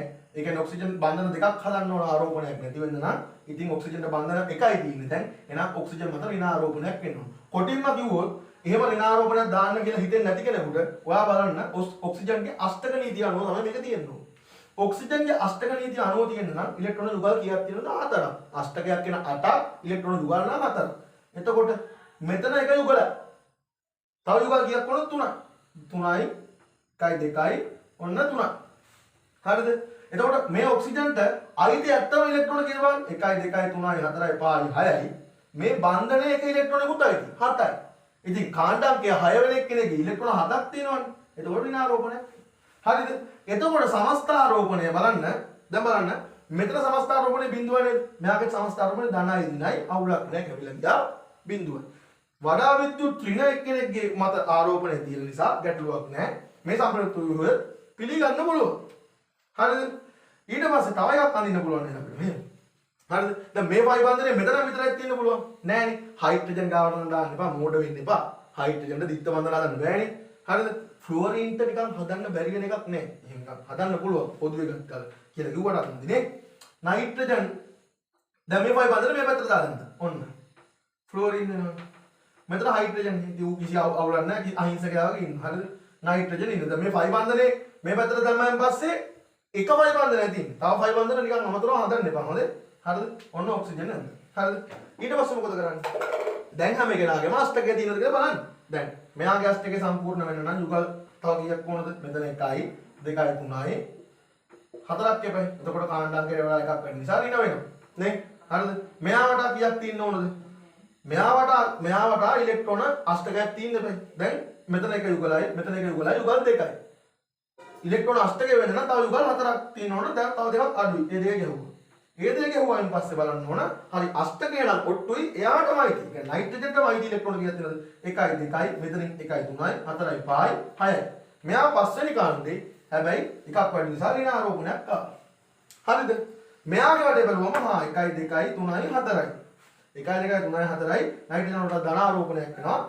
මේ එයා වඩා බන්ධන 4ක් නිසා. නේද? අෂ්ටකයේ ඔට්ටුයි කිසි අවුලක් නැහැ. මෙන්න බලන්න ෆ්ලෝරින්. හරි ෆ්ලෝරින් අෂ්ටකය සම්පූර්ණ කරාම මෙතන දෙකක් තියෙනවා යුගල්. තව යුගල් කීයක් මොනද අෂ්ටකය සම්පූර්ණ තව දෙකක් ඕන. ගැහුවා. හරිද? ඒක ගැහුවෙන් පස්සේ වෙනවා ෆ්ලෝරින්ටමයි ඉලෙක්ට්‍රෝන තියෙන්නේ මෙතන 1යි 2යි 3යි 4යි 5යි 6යි. ෆ්ලෝරින් 7 වෙනි ගන්න. දැන් එකක් අඩුයි. ඒක නිසා යාරක් ගන්න. ධනයි ඍණයි ඍණ 2යි ධන 2යි ආරෝපණය ශුන්‍යයි. හරි අවුලක් නැහැ. මේ තුනම පිළිගන්න පුළුවන්. තවත් අඳින්න බෑ මේක. හරිද? එතකොට මේ තුන අඳනනම් ඔයා හරි. අපි හිතමු මෙයා A, මෙයා B, මෙයා B, ඒ ආදි වශයෙන් මෙයා C කියලා. දැන් ඇත්තටම ආරෝපණ විසිරිච්ච සම්ප්‍රයුක්තාව ව්‍යුහය එහෙම ඒ කියන්නේ මේ ස්වභාවයේ තියෙන්න බෑ. ආරෝපණ අවමෝ තියාගන්න එක තමයි ස්වභාවයේ තියෙන්න පුළුවන්. කොහොමද මේකේ ආරෝපණ වැඩි. හරිද? මේ ආරෝපණ වැඩි. මේ සම්ප්‍රයුක්තාව ව්‍යුහය හරි වුණා. ඒ කියන්නේ ඇඳලා තිබ්බට ස්වභාවය මෙයා නැහැ. ඒ කියන්නේ මෙයාගේ ස්ථායීතාවය ගොඩක් අඩුයි. ඇයි බලන්න ධනයි ආරෝපණ ටිකක් ආසන්නේ ඍණයි ආරෝපණ දෙකක් ආසන්නේ. කොහොමද මෙයා අස්ථායි. වඩා විද්‍යුත් ඍණ වෙන කෙනා ගාව ඍණ ආරෝපණයක් තියෙන නිසා හරිද? මෙයා ස්ථායි තමයි යම්තා දුරකට. හරිද? හැබැයි ආරෝපණ විසිරලා තියෙන නිසා මෙයාටත් වඩා ආරෝපණ නැත්නම් ආරෝපණ අවම වශයෙන් තියෙන මෙයාගේ නිසා ස්ථායීතාවය අනුව බැලුවොත් ඒකේ තමයි වැඩිම ඊට වඩා B ඊට වඩා C. ඔයා මේ දෙක මාරු කරලා වෙන්න පුළුවන්. ඒක නිසා ඔයා BC මාරු කරගත්තු විදිය අනුව ඒක හරියට දාගන්න. හරි. දැන් මෙන්න මෙහෙමයි මේක ඉන්නේ. ඊට පස්සේ අපි යමු ප්‍රශ්නේ ඊළඟ කොටසට. හරිද? ප්‍රශ්නේ ඊළඟ කොටසට මම කලින්ම ඇඳපු ස්ථායි ව්‍යුහය වැදගත් වෙවි. මොකද ප්‍රශ්නේ එහෙම තමයි අහන්නේ. සාමාන්‍යයෙන් හරිද? ඊට එකෙහි අඳිනවද මේ ඊට W හා W Z කියන්නේ කවුද? දැන් අපි අඳන නයිට්‍රජන් නේද? ඔක්සිජන් මෙයා මත හරිද? ඔහොම හයිඩ්‍රජන් ඔහොමනේ ෆ්ලෝරින් හිටියේ. හරිද? ඔහොම එක්කනේ හරිද? ඔකනේ අපි යන්නේ. දැන් අපිට කියනවා W ට සම්බන්ධ Z මෙන්න මෙයානේ W ට සම්බන්ධ Z කියන්නේ. ඒ කියන්නේ මේ නයිට්‍රජන් ඔක්සිජන් සාදර සංයෝග ටිකක් අහනවා. ඔක ගිය සතියේත් මම කියනවා N2O NO2 NO හරිද? අවතර ඕනනම් N2O3 N2O5 ඔය කට්ටිය ගන්න පුළුවන්. කැමති කෙනෙක් ඉන්නවා නම් කැමති කීපයක් ඉන්නවා නම් ඔයාලා ලකුණු දා ගන්න. හරිද? ඊට පස්සේ අහනවා ස්ථායි ලුයිස් ව්‍යුහයට අනුව හරිද? ඉහත මේක ඇදපු ස්ථායි ලුයිස් ව්‍යුහය අනුව ස්ථායි ලුයිස් ව්‍යුහය වන්නේ මෙයානේ ස්ථායි වන්නේ ආරෝපණව මොන එක්කන අනුව ඉසෙට්ට බැඳි W. හරිද? ඉසෙට්ට බැඳි W කියන්නේ මෙයා. හරිද? වටා හැඩය අපෝණය කරනවා. හරි. ඔන්න වැඩේ. අපි මොකද කරන්නේ? හැඩය අපෝණය කරන්න යන්නේ. දැන් මෙයා වටා තියෙන සිග්මා බන්ධන ගාන එකසර යුගල් ගානයි නේද මෙයාගේ හැඩයට වැදගත් වෙන්නේ. ආගණන් කරගන්න. මෙන්න මෙයානේ මේ නයිට්‍රජන් වටා සිග්මා බන්ධන කීයද? සිග්මා බන්ධන 1යි 2යි. 5 මේ එකසර කීයද? එකසර 1යි. එකසර ඉලෙක්ට්‍රෝන 1යි. දැන් අපි මොකද කරන්නේ? සිග්මා බන්ධන ගානයි එකසර ගානයි ගණන් කරලා එකසර ඉලෙක්ට්‍රෝන යුගලු මනක් කල්පිතව බන්ධනයක් හදනවාය කියලා හිතලා එකසර ගානයි සිග්මා ගානයි එකතු කරනවා. මතකයි මම කියලා දුන්නා. දැන් 2යි මෙතන 1යි ඔක්කොම 3යි. බන්ධන 3ක් කියලා සලකනවා. ඊට පස්සේ මේ නයිට්‍රජන් වටා අපි හැඩය අපෝණය කරනවා. දැන් ඇත්තටම තියෙන්න ඕන කොහොමද බන්ධන 3ක් නම් මධ්‍ය පරමාණු කොට තලිය ත්‍රිකෝණාකාරයි. තලිය ත්‍රිකෝණාකාරයි. හැබැයි හරිද? හැබැයි ඔයා දන්නවා මෙතන එක බන්ධනයක් මනක් කල්පිතයි. ඇයි? මනක් කල්පිතන එකසර ඉලෙක්ට්‍රෝන යුගලක් මනක් කල්පිතව බන්ධනයක් හදනවා කියලා හිතලා තමයි අපි මේක ඇඳේ. හරි නේද? එහෙනම් ඇත්තටම මේක තලිය ත්‍රිකෝණාකාරව ඇඳගත්තට මේ එක මෙතන දින එක බන්ධනයක් මේ ස්වභාවය නැහැ. ස්වභාවය නැති එක්කෙනා වැහුවායින් පස්සේ පේනවා අපිට හැඩය. කවුද මේ? කෝණිකයි. මෙයා කෝණිකයි. මෙයාගේ හැඩය කෝණික වෙච්ච පළියට මෙහෙම ඇඳලා කෝණිකයි කියලා දුන්නට ලකුණු දෙන්නේ නැහැ. ඇයි? විභාගේ මහාචාර්යතුමා ඔයාගෙන් බලාපොරොත්තු වෙන්නේ එයා තොත්තපවා ටයිප් එකේ උත්තරයක්. කොටින්ම කිව්වොත් එයා අහනවා VSEPR තියරි කියලා එකක්. හරිද? VSEPR තියරි කියලා එකක් තියෙනවා. ඔතනදී අහන්නේ මෙහෙමයි. සාමාන්‍යයෙන් බන්ධනයක් හදන ප්‍රතික්‍රියාව වෙන සහභාගී වෙන එක වටේ තියෙන ඉලෙක්ට්‍රෝන ඔක්කොම ටිකට කියනවා සංයුතතාව ඉලෙක්ට්‍රෝන. කොටින්ම කිව්වොත් සිග්මා බන්ධන හදලා, ෆයි බන්ධන හදලා, එකසර ඉලෙක්ට්‍රෝන හදලා ඔක්කොම ඉලෙක්ට්‍රෝන ටික සිග්මා බන්ධන, ෆයි බන්ධන වල මේ එකසර ඉලෙක්ට්‍රෝන වල ඉන්න ඔක්කොම ඉලෙක්ට්‍රෝන ටිකට කියනවා අපිට පේන ඉලෙක්ට්‍රෝන ටිකට කියනවා මොනවද පුතේ? සංයුතතාව ඉලෙක්ට්‍රෝන කියලා. සංයුතතාව ඉලෙක්ට්‍රෝන ඒක මේ විස්පවාද ගන්නවා හැඩය අපෝණය කරන්නේ සංයුක්තා ඉලෙක්ට්‍රෝන යුගල් ගන්න කියනවා. සංයුතතා ඉලෙක්ට්‍රෝන යුගල් ගන්න. කීයද සංයුක්තා ඉලෙක්ට්‍රෝන යුගල් ගන්න? කොටිම ගොත් සිග්මා ෆයි එකසර ඉලෙක්ට්‍රෝන යුගල් ගන්න. යුගල් ගන්න කීයද? යුගල් ගන්න ආන්න. යුගල් ගන්න මෙතන 1යි, මෙතන 2යි, මෙතන 3යි, මෙතන 4යි. යුගල් 4යි ඉලෙක්ට්‍රෝන යුගල් නම් 4යි. ඔව්. හරි නේද? ඊට පස්සේ දැන් මහාචාර්යතුමා තවත් පොඩි එක්කෙනෙක්. ඒ කියන්නේ මිනිහට මේක තේරුම් ගන්න බෑ කියලා හිතලා ඔයා දන්නවනේ හැඩයක් අපෝහණය කරගන්න අපිට අවශ්‍ය වෙන්නේ ෆයි බන්ධන සහ එකසර ඉලෙක්ට්‍රෝන සහ සිග්මා බන්ධන කියලා. ඔයා කියනවා හරි. මෙන්න මහාචාර්යතුමා සිග්මා බන්ධන ගන්න හා එකසර ඉලෙක්ට්‍රෝන යුගල් ගන්න කියලා. ඔයා කියනවා මෙතනින් ගණන් කරලා මේ පේන දේ. හොඳේ. සිග්මා බන්ධන 2යි එකසර ඉලෙක්ට්‍රෝන යුගල් 1යි ඔක්කොම 3යි මහාචාර්යතුමා කියලා ලියනවා. එහෙම තමයි මතක තියාගන්න. හරිද? ඊට පස්සේ ඔයාලට කියන්න පුළුවන් නේද? දැන් මහාචාර්යතුමා තව පොඩි කාගෙන හිතමු. නිකන් මිනිහන් පොඩි කාලේ දෙනවා හැසිරෙන්නේ කියලා හිතන්නකෝ. ඔයාලට කියන්න පුළුවන්. මහාචාර්යතුමා මෙන්න සිග්මා බන්ධන මේකත් තේරෙන්නේ නැහැ ඒකට. මහාචාර්යතුමා සිග්මා බන්ධන යුගල් ගන්න. ඒ සිග්මා බන්ධන ගන්න ඒ සිග්මා බන්ධන සඳහා තියෙන ඉලෙක්ට්‍රෝන යුගල් ගන්න 2යි. මේ පේන දේ 1යි 2යි නේ. ඊට පස්සේ එකසර ඉලෙක්ට්‍රෝන යුගල් ගන්න මෙතන 1යි. 1යි. හරිද? මේකමයි කියන්නේ මේ හරිද? මේ පේන දේ කියන්නේ සිග්මා බන්ධන යුගල් ගන්න. සිග්මා බන්ධන ගන්න 2යි එකසර යුගල් 1යි. ඒ නිසා මහත්තයෝ මේක හැඩය කෝණිකයි. කෝණිකයි කියලා මෙතන මේ හතර ලියවෙන්න ඕන. සංයුක්ත ඉලෙක්ට්‍රෝන යුගල් ගන්න, සිග්මා බන්ධන එකසර ඉලෙක්ට්‍රෝන යුගල් ගන්න, සිග්මා බන්ධන ගන්න, එකසර ඉලෙක්ට්‍රෝන යුගල් ගන්න. එම නිසා හැඩය කෝණිකයි කියලා ලියවෙන්න ඕනේ. එහෙම තමයි VSEPR විදිහට මේක අපෝහණය කරන්නේ. හරිද? හැබැයි ඇත්තටම මෙන්න මේකෙන් අපිට පුළුවන් නේද මේක දිහා බලාගෙන මේක ලියන්න? ඇයි? මේක දිහා බලුවම පේනව නේද මේක ඔප්පු කරන ඕන විදිය?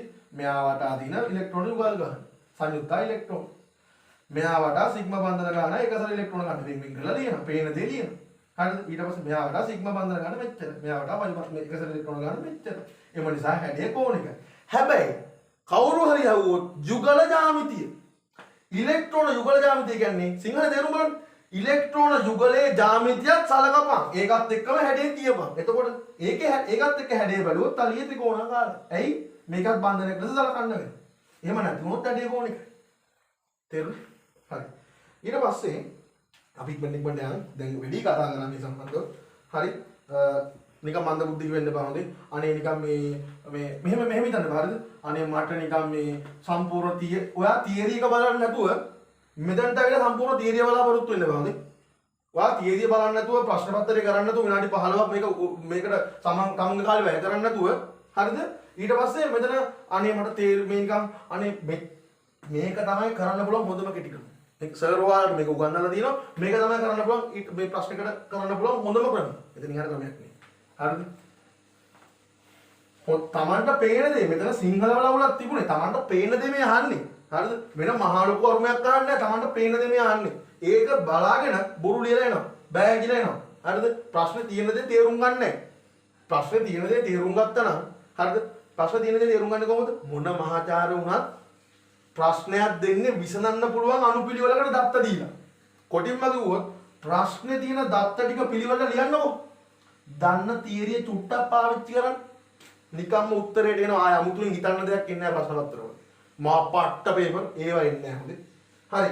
ඊළඟට යන් හරි W y W හරිද y කියන්නේ මෙයා W කියන්නේ මෙයා ඒ දෙන්නගේ මේ සිග්මා බන්ධන මේ අතර ඇති වෙන සිග්මා බන්ධනය සෑදිලා තියෙන කාක්ෂික එක අහන හරිද එතකොට මෙහෙමයි මුහුම් කාක්ෂික මගින් ඇති වෙන්නේ මොනවද සිග්මා බන්ධනව තමයි මුහුම් කාක්ෂික මගින් ඇති වෙන්නේ මොනවද මුහුම් කරණය අනුව හොඳ සිග්මා බන්ධන තමයි හරිද මුහුම් කරණය ගැන කතා කරද්දී සාමාන්‍යයෙන් සිග්මා බන්ධන දෙකයි සිග්මා මුහුම් කරණය කියන්නේ එකසර ඉලෙක්ට්‍රෝන හරිද යම්කිසි මූලද්‍රව්‍ය පරමාණුවක් වඩා එකසර ඉලෙක්ට්‍රෝන යුගල් ගණන හරි එකසර ඉලෙක්ට්‍රෝන යුගල් ගණනයි ඊට පස්සේ සිග්මා බන්ධන ගණන එකසර ඉලෙක්ට්‍රෝන යුගල් ගණනයි සිග්මා බන්ධන යුගල් ගණනයි එකතුවක් වෙනවනේ මොකක් හරි එකතුවක් වෙනවනේ ඒ එකතුව අනුව අපිට මුහුම් කරණය කියන්න පුළුවන් හරිද දැන් මෙයාවට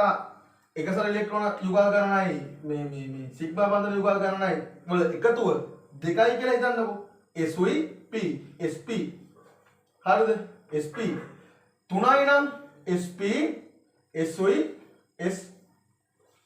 SP2 හරිද 4යි නම් SP3 5යි නම් SP3D එහෙම ආදි වශයෙන් යනවා හරිද ඉතින් දැන් ඔයාට පුළුවන් මුහුම් කරන එකට පොඩි දෙයක් නේ අනේ ඒකත් කියලා දෙන්න බෑ මේ මෙච්චර මෙලත වෙන්න බෑ මේක දිහා බලුවාන් පස්සේ පේනවා මෙන්න මෙයා සාමාන්‍ය මේ කෙලවරේ බැඳිච්ච එක්කෙනෙක් නේ කෙලවරේ ඉන්නේ මෙයා හරිද ඇත්තටම මෙයාගේ අවසාන ශක්ති මට්ටම මෙයාගේ මුහුම් කාක්ෂිකයක් එක මික්සර් එකක් නේද පේන දේ අපිට නේ කියන්නේ මෙයා කාය වෙන කායකව මුහුම් වෙලා නැහැ නේ වටේ තව මුල බලවන්න නැහැ නේ දැන් මෙයාගේ වටේ ඉන්නවා හරි මුහුම් වෙලා තමයි ඉන්නේ මුහුම් කියන්නේ මිශ්‍ර වෙලා තේරෙනවද හරිද එතකොට ඒ වැඩෙත් එක්ක ඔයාලට තේරෙන්න ඕනි මෙයාගේ අවසාන ශක්ති මට්ටම කොටින්ම කිව්වොත් මෙයා දෙවෙනි ශක්ති මට්ටම තමයි මෙයාගේ අවසාන ශක්ති මට්ටම දෙවෙනි ආවර්ත නිසා ඒ කියන්නේ y ගේ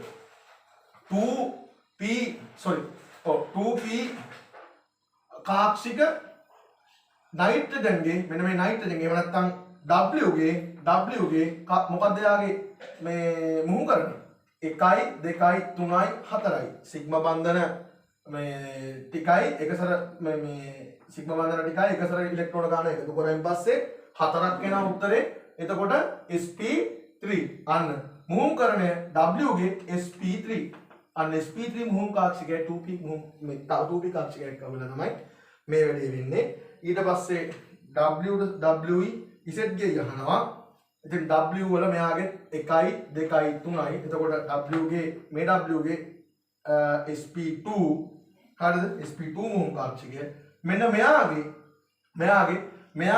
කෙලවරේට සම්බන්ධ වෙලා තින්නේ කැමති කෙනෙකුට කියන්න පුළුවන් 2p කාක්ෂිකය කියලා කැමති කෙනෙකුට කියන්න පුළුවන් 2p කාක්ෂිකය ඔක්සිජන් එකේ තියෙන අවසාන ශක්ති මට්ටම මේ ශක්ති මට්ටම් දෙකයිනේ තියෙන්නේ ඒක 2p කාක්ෂිකය මුහුම් වෙලා මේක හැදෙනවා කියලා ඕනනම් කෙනෙකුට කියන්න බැරිද මෙතන තියෙනවා නේද එකසර ගන්න 1යි 2යි මෙතන 1යි 3යි ඔක්සිජන් වල sp2 මුහුම් කාක්ෂිකය ඕනනම් කියන්න පුළුවන් නේ sp2 මුහුම් කාක්ෂිකය ඕනනම් කෙනෙකුට කියන්න පුළුවන් ගැටලුවක් නැහැ ඒකම හරියයි හරිද ඔන්න ඔකයි උත්තරේ හරි දැන් අපි යන් මේකේ අහලා තිනවා ඊට පස්සේ මේ බන්ධන මොකද්ද මේ प्राथमिक अंतराणुक क्रिया सह द्वितीयक अंतराणुक क्रिया हरिද प्राथमिक अंतराणुक क्रिया सह द्वितीयक अंतराणुक क्रिया ගැන කතා කරද්දී සාමාන්‍යයෙන් प्राथमिक अंतराणुक ක්‍රියාවලදී කතා කරන්නේ මෙන්න මෙහෙම කාරණා හරිද प्राथमिक अंतराणुक ක්‍රියාවලදී කතා කරන්නේ දැන් අණුව ඇතුලේ प्राथमिक කියන්නේ අණුව ඇතුලේ තියෙන එක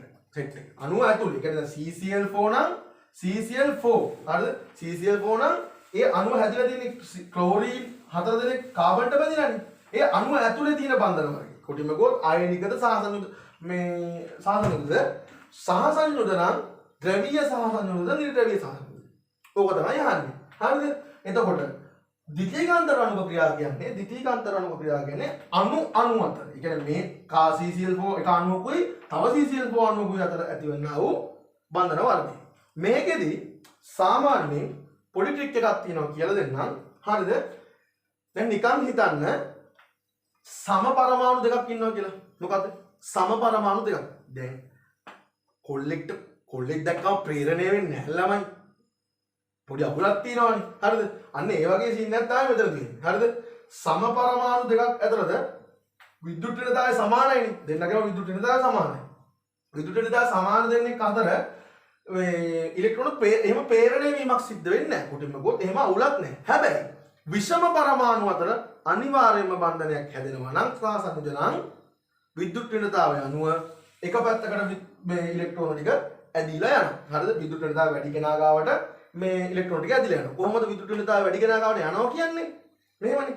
දැන් හිතන්නකෝ විද්‍යුත් ඍණතාවය කියන්නේ මොකද්ද? විද්‍යුත් වශයෙන් ඍණ වීමට ඇති කැමැත්ත. පැහැදිලිද? විද්‍යුත් වශයෙන් ඍණ වෙන්න කැමති එක බන්ධනයේ තියෙන ඉලෙක්ට්‍රෝන ටික ඇදලා ගන්නවා. විද්‍යුත් වශයෙන් ධන වීමට කැමති එක බන්ධනයේ තියෙන ඉලෙක්ට්‍රෝන ටික එහාට තල්ලු කරනවා. හරිද? එතකොට හරිද? එතකොට ඔයාලට තේරුම් ගන්න පුළුවන් විද්‍යුත් වශයෙන් ඍණ වෙන්න කැමති එක ඉලෙක්ට්‍රෝන ටික ඇදලා ගනිද්දී ඇත්තටම මේ දැන් සම පරමාණු අතර මේ කතන්දරේ නෑනේ. එහෙම පේරණය වෙන්නේ නෑනේ. විද්‍යුත් ඍණතාව වෙනසක් තියෙනවා කියන්නේම හරිද? විද්‍යුත් ඍණතාව ඍණ වෙන්න කැමති ලෝහ නෙවෙයිනේ අලෝහ. ඇයි ලෝහ ධන අයන හදන්නේ? අලෝහ ඍණ අයන හදන්නේ. විද්‍යුත් වශයෙන් ඍණ වෙන්න කැමති අලෝහනේ. හරිද? ඔන්න Cl කියලා හිතන්නකෝ. කොහොම හිතන්නකෝ. හරිද? ඔහොම Cl කියලා අණුවක් එන්නාන් පස්සේ ඔයා දන්නවා ක්ලෝරින් තමයි විද්‍යුත් ඍණතාවය මේ කාබන් වඩා වැඩි. හරිද? ඒවා කියන්න යන්න ඕනේ නෑ මම දැන්. හරි.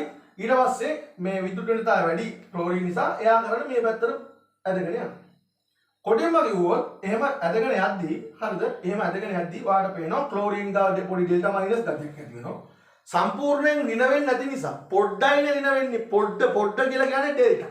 ඩෙල්ටා මයිනස් ගතියක් ඇති වෙනවා. මෙයා ගාව ඩෙල්ටා ප්ලස් ගතියක් ඇති වෙනවා. හරිද? ඔන්න ඕක දැන් මේ ඇත්තටම මේ බන්ධනේ මේ සහසංයුජ බන්ධනයක් නෙමෙතන තියෙන්නේ.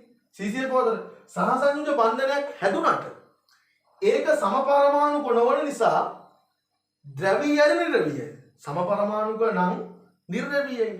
ඒ ද්‍රවණයක් වෙන්නේ නැහැ. ද්‍රවණයක් වෙන්නේ නැහැ කියන එක අදහස. නිර්ද්‍රවීය. දැන් මෙතන ද්‍රවීයයි. ඔව්. ද්‍රවීය වෙච්ච පළියට ද්‍රවීය සහසංයුජ තිබිච්ච පළියට මේ අණුව ද්‍රවීය වෙනවද? නැහැ. ඇයි? මෙයා මේ පැත්තට මෙහෙම බලයකින් අදිනවා, මෙයාත් මේ පැත්තට අදිනවා, මෙයාත් මේ පැත්තට සමාන බල වලින් අදිනව නේද? බල හතරක් සමානව හතර පැත්තකින් අදිද්දි කොහෙද පුතා මෙයාට සංප්‍රයුක්ත බලයක් නෑ නේද? ඒ කියන්නේ සමස්ත අණුව මේ සමස්ත අණුව ද්‍රවීය සහසංයුජ බන්ධන තිබුණාට සමස්ත අණුව නිර්ද්‍රවීයයි. නිර්ද්‍රවීය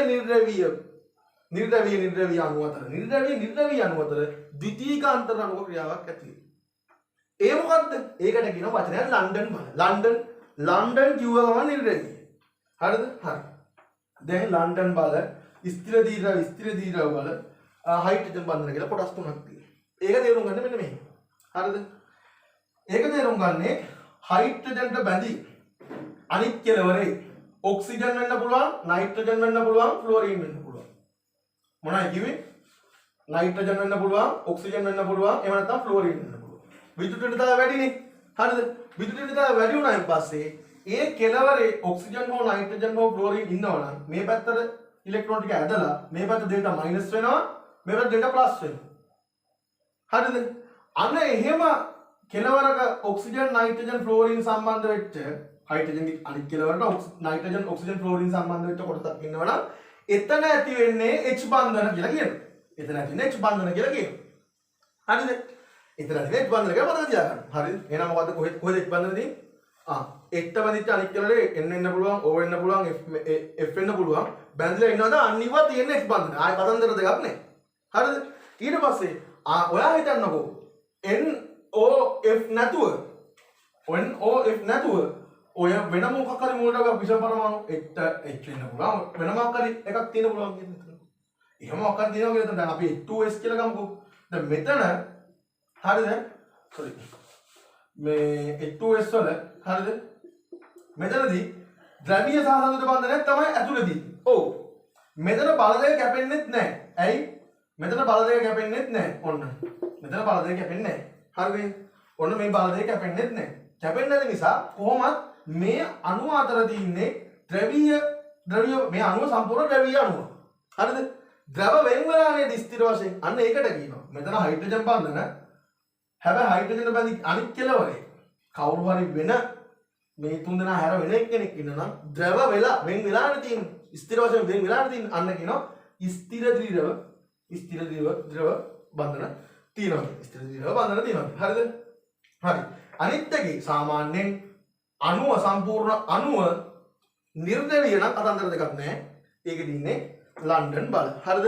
ඔන්න ওই ටික ලන්ඩන් බල හයිඩ්‍රජන් බන්ධන තියනවා කියලා බලාගෙන යන්නයි තියෙන්නේ. හරිද? දැන් CCl4 කියන්නේ ඔයාලට ඇඳම පේනවා. ප්‍රාථමික අන්තර අණු ක්‍රියාව ද්‍රවීය සහ සංයුගයි. ඇයි?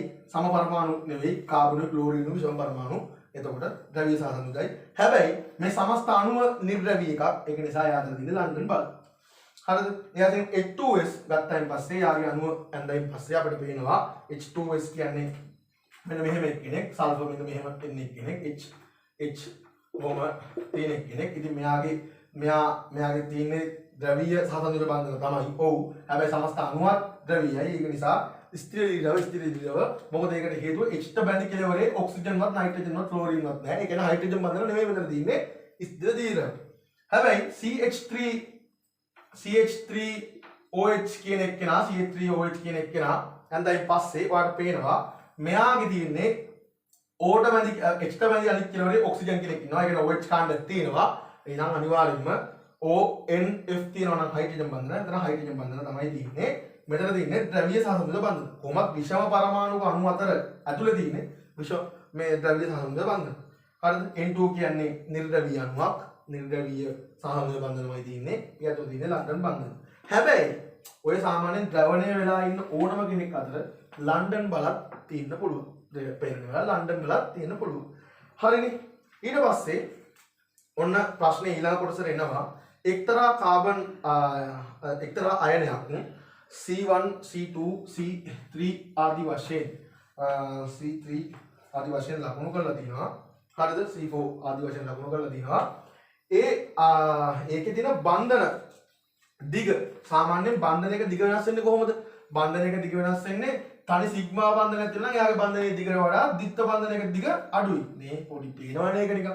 ත්‍රිත්ව බන්ධනයක දිග ඊටත් වඩා අඩුයි. හරිද? ත්‍රිත්ව බන්ධනයක දිග ඊටත් වඩා අඩුයි.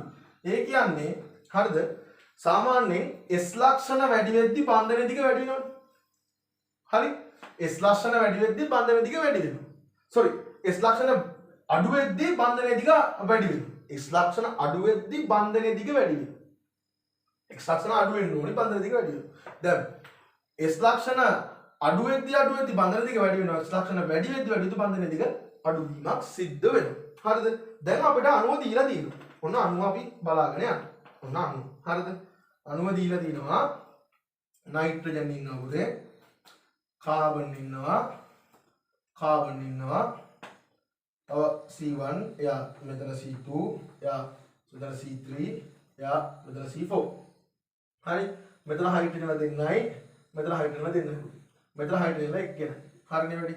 මෙතන හයිඩ්‍රජන් එක්කෙනෙක් ඉන්නවා. මෙයා අයනයක්. හොඳේ? මෙයා මත කොහේ හරි ආරෝපණයක් තියෙනවා. ඒකෙනුත් කියනවා අපිට කියනවා හරිද? C1 සහ C2 බන්ධනයට වඩා C1 C2 බන්ධනයට වඩා C3 C4 බන්ධනයේ දිග වැඩිලු C2 C3 බන්ධනයේ ඊට වඩා දිග වැඩි. කොටින්ම කිව්වොත් මෙතන දිගම බන්ධනය කාගේද? C2 C3. ඒ කියන්නේ මෙතන දිගම බන්ධනයක් තියෙනවා නම් අනිවාර්යෙන් තියෙනවනේ කවුද? සිග්මා බන්ධනයනේ තමයි. එච්චර. එහෙනම් මෙතන කතන්දර දෙකක් නෑ. එක බන්ධනය තනි බන්ධනය තියෙන්නේ. හරිද? ඊට පස්සේ දිග අඩු කවුද? C3 C4. C3 C4. ඒ කියන්නේ C3යි C4යි. ඊට වඩා බන්ධන දිග අඩු. බන්ධන දිග අඩු නම් සිග්මා බන්ධනයක් නෑ. එහෙනම් ද්විත්ව බන්ධනයක් තියෙනවා. ද්විත්ව බන්ධනයක් තියෙනවා. C3යි C4යි අතර තියෙන්නේ ද්විත්ව බන්ධන. ඉතින් බන්ධනය අඳින්න. කොටින්ම කිව්වොත් ප්‍රශ්නේ දීලා තියෙනවා මෙන්න මේම අඳින්න කියලා. ඔයාට තියෙන්නේ බන්ධනයේ දිග හොයාගන්න. මෙතන කොටින්ම ගොත් සිග්මා බන්ධනයක් දිගයි. ඊට වඩා ද්විත්ව බන්ධනයේ දිග අඩුයි. ඊට වඩා ත්‍රිත්ව බන්ධනයේ දිග අඩුයි කියලා අඳුර ගන්න එක විතරයි ඉතින්. එන්න සරලයි මේක. එන්නම සරලයි පොඩි දේවල් ටිකක් තියෙන මේක. හරි. ඊට පස්සේ අඩුම කාගේද? C1 සහ C2 අතර. ඒ කියන්නේ C1යි C2යි අතර අඩුම බන්ධනයේ දිග අඩුම වෙනනම් කවුරුහරි ත්‍රිත්ව බන්ධනයක් වෙනවා. ඇයි ඒගොල්ලෝ දීලා තියෙන්නේ? අඩුම වෙන්න මේ දෙන්න අතර. එහෙනම් ත්‍රිත්ව බන්ධනයක් තියෙනවා. මෙතන බන්ධන දෙකක් තියෙනවා. ෆයි බන්ධන දෙකක් ගන්න. අන්න වැඩි. ඔන්න අණුව එනවා. හැබැයි මේක ඇඳ පළියට මේක ඇඳා වෙන්නේ නැහැ. ඇයි? හැමෝගෙම අෂ්ටකය තියෙනවද කියලා බලන්න ඕන. අෂ්ටකය තියෙනද කියලා බලන්න. හරි. කාබන් නම් සාමාන්‍ය බන්ධන 4යි හදන්නේ. ඒ කියන්නේ අෂ්ටකේ නම් යුගල් 4ක් තියෙන්න ඕනේ. බලන්න 1 2 3 4යි හරි යුගල් 4කුත් තියෙනවා. කාබන් බන්ධන 4 හැදෙන ආරෝපණයක් නැහැ, ගැටලුවක් නැහැ. මෙයාවට 1 2 3 4යි අවුලක් නැහැ. මෙයාවට 1 2 3 4යි අවුලක් නැහැ. මෙයාවට 1 2 3 4යි අවුලක් නැහැ. නයිට්‍රජන්ගේ අෂ්ටකේ තියෙන්නේ බයි. නයිට්‍රජන් වටේ ඉලෙක්ට්‍රෝන කීයක් ඉන්නවද? යුගල් අෂ්ටකේ තියෙන නම් ඉලෙක්ට්‍රෝන යුගල් 4ක් තියෙනවා. ඉලෙක්ට්‍රෝන යුගල් කීයක් තියෙනවද? 4ක් තියෙනවා. දැන් මෙතන 1 යුගලයි, මෙතන 2 යුගලයි. යුගල් තව කීයක් අඩුද? 2ක් අඩු. ආන්න 2. ආන්න. ඊට පස්සේ ඒක හදලා බලන්න ඕන. එයාටම අයිති. මෙයාටම අයිති. ඉලෙක්ට්‍රෝන මෙයාට කීයක් තියෙනවද? මේ 1යි 2යි. මෙතන 2ක් හිටියට මෙතනින් අයිති වෙන්නේ 1යි 3යි 4යි 5යි. මෙතනින් 6යි. පස්වෙනි කාණ්ඩ එක්කෙනෙක්ට ඉලෙක්ට්‍රෝන 6ක් තියෙන නිසා යා ඍණාරෝපිත. ඔන්න ඔහොමයි අයනය දෙන්න ඕන. හරිද? දැන් මට කියනවා මේකට අඳින්න පුළුවන් සංප්‍රයුක්ත ව්‍යුහයක් අඳින්න. සංප්‍රයුක්ත ව්‍යුහයක් අඳින්න. ළමයි දැන් මෙච්චරලා ප්‍රශ්නේ කතා කරපු එකේ හරිද? මීහරක් වෙන්න බෑනේ. හරි? ඒ කියන්නේ පොඩි හරි දෙයක් තේරෙන්න බෑ. හරිද? අපිට මේ අණුව දිහා බලාගෙන අපිට බැරිද සංප්‍රයුක්ත ව්‍යුහයක් අඳින්න? සංප්‍රයුක්ත ව්‍යුහ අඳිද්දි දැන් සමහරව හිතනවා. සිග්මා බන්ධන මාරු කරලා බලන්න. සිග්මා බන්ධන කොහොමද තියෙන ටිකනේ. ඒක මාරු කරාගෙන මේක හැඩේ මුකුත් මේ ව්‍යුහේ වෙනසක් වෙන්නේ නැහැ. කොහොමද සිග්මා බන්ධන තියෙනවනේ. සිග්මා බන්ධන නෙවෙයි ගලව ගන්න පුළුවන් කවුද? ෆයි බන්ධන. දැන් ෆයි බන්ධන කීයක් තියෙනවද බලන්න? 1යි 2යි 3යි. මොන අණුව ඇන්දත් මෙයාගෙන් සංප්‍රයුක්ත ව්‍යුහ කෝටියක් ඇන්දත් ඒ කෝටිය ඇතුලේ ෆයි බන්ධන කීයක් තියෙන්න පුළුවන්? 1.3යි. සමස්ත ආරෝපණය කීයක් වෙනවද? ඍණ වෙන්න ඕන. අපිට අඳින්න පුළුවන් නේද මෙන්න මෙහෙම එකක්. නිකන් හිතන්න කෙනෙක්ට තර්ක කරන්න පුළුවන් මේ ෆයි බන්ධන දෙක ඉතින් මෙතන තියෙන්න ඕනේ නෑ නේද? මෙතන තියෙන්න පුළුවන් කියලා කියනකොට එකක් මෙතන තියෙන්න පුළුවන් කියලා කියන්න පුළුවන් නේද? මේක ෆයි බන්ධනය මෙතනට බලන්න බැරිද? පුළුවන්. කැමති කෙනෙක්ට පුළුවන්. ඒක දාලා මෙතනට දානවා නයිට්‍රජන්. ඔන්න දිත්ත බන්ධනය. මෙන්න කාබන්, මෙන්න දිත්ත බන්ධනය. මෙන්න කාබන් එක, මෙන්න කාබන් දෙක. මෙන්න අනිත්‍ය වෙනසක් වෙන්නේ නැහැ. මෙන්න දිත්ත බන්ධනේ අනිත්‍ය වෙනසක් වෙන්නේ නැහැ. මෙන්න හයිඩ්‍රජන්, මෙන්න හයිඩ්‍රජන්. හරිද? ඊට පස්සේ මෙන්න හයිඩ්‍රජන්. අෂ්ටකයේ දිහා බලාගෙන යන්න. අෂ්ටකයේ දිහා බලාගෙන යද්දී ඔයාලට පේනවා නයිට්‍රජන් වටේ බන්ධන තුනක් තියෙනවා. අෂ්ටකේ සම්පූර්ණ වෙන තව යුගලක් සම්පූර්ණ වෙන්න ඕනේ. හරි යාට අදාළව ඉලෙක්ට්‍රෝන පහක් තියෙනවා. ආරෝපණයක් නෑ නයිට්‍රජන්ට. හැබැයි සමස්ත ආරෝපණය ඍණ වෙන්න ඕනේ. කොහේ හරි කෙනෙක්ට ආරෝපණයක් ඍණ එන්න ඕන. හරි. කාබන් වලට 1 2 3 4යි ගැටලුවක් නෑ. හරි. මෙතන 1 2 3යි. අන්න අෂ්ටකය සම්පූර්ණයි. 3යි කීයක් තියෙනවද යුගල? 4ක් තියෙනවා. දැන් 1 2 3යි 3යි තියෙන්නේ. 4ක් වෙනවා තව යුගලක් ගැහුවා. අන්න යුගල ගැහුවායින් පස්සේ ඔයාලට පේනවා කාබන්ට අයිති ඉලෙක්ට්‍රෝන කොච්චරද තියෙනවද? 1යි 2යි මෙතන 1යි 3යි මෙතන 1යි 4යි මෙතන 1යි 5යි. අන්න හතරවෙනි කාණ්ඩේ කියනට 5 ඉලෙක්ට්‍රෝන 5ක් තියෙනවා. එහෙනම් එයා මයිනස් වෙනවා. හරිද? මෙයා මයිනස් වෙනවා. එතකොට මෙයා මයිනස් වුණායින් පස්සේ ඔයාට කරන්න තියෙන්නේ ඊට පස්සේ බලන්න අනිත් ඒ වගේ අෂ්ටක සම්පූර්ණ දෙන්න 1 2 3යි 4යි අවුලක් 1 2 3යි 4යි අවුලක් නේ. එහෙනම් හරි සමස්ත ආරෝපණය ඍණක් තුනක් අෂ්ටකයක් සම්පූර්ණයි ගැටලුවක් නෑ. හරිද? තව කෙනෙකුට තර්ක කරන්න පුළුවන් නේද? මේක දිහා බලාගෙනම හිතන්න.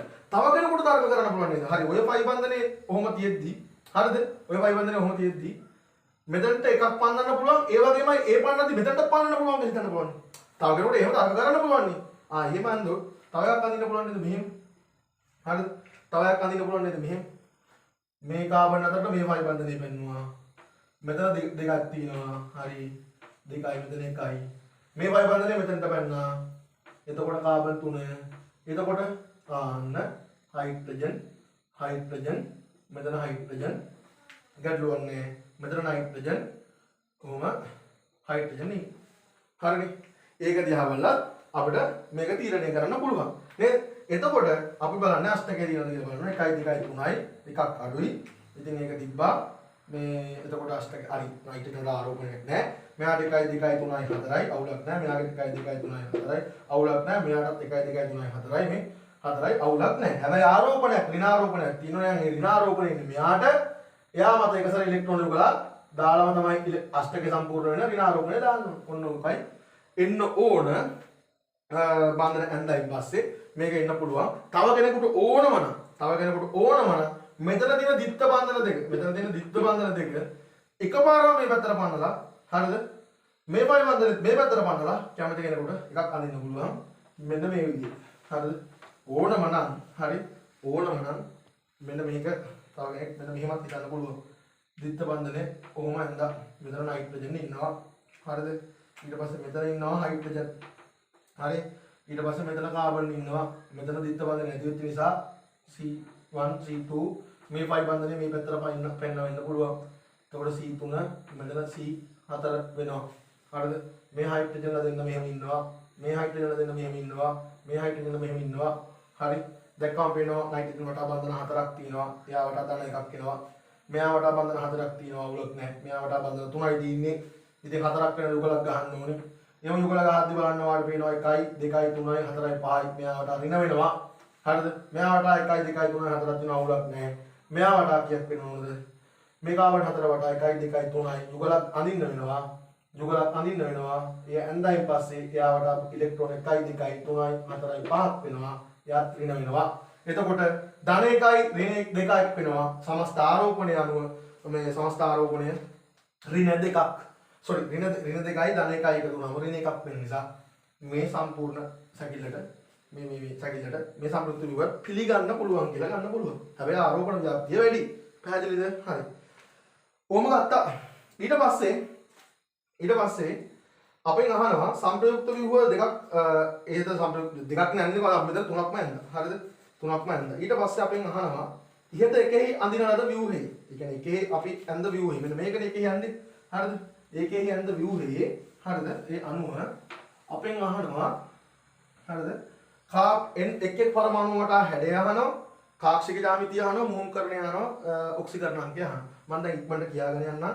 නයිට්‍රජන් පරමාණු වටා හැඩය තීරණය කරද්දී කාක්ෂික ජ්‍යාමිතිය කියන්නේ මොකද්ද? ඉලෙක්ට්‍රෝන යුගල ජ්‍යාමිතියට කියන සමාන වෙන්නේ. දැන් කියන්නේ නැහැ මම එකපාරක් මේක 10 පාරකට වඩා මම කිව්වා. හරිද? හැඩය තීරණය කරනකොට අපි මේ නයිට්‍රජන් වටා බලනවා හැඩය බලද්දී අපිට පේනවා නයිට්‍රජන් ඉන්නවා. හරිද? නයිට්‍රජන් ඉන්නවා. එයා වටා සිග්මා බන්ධන 2යි එකසර ඉලෙක්ට්‍රෝන යුගල් දෙකක් තියෙනවා. සිග්මා බන්ධන 2යි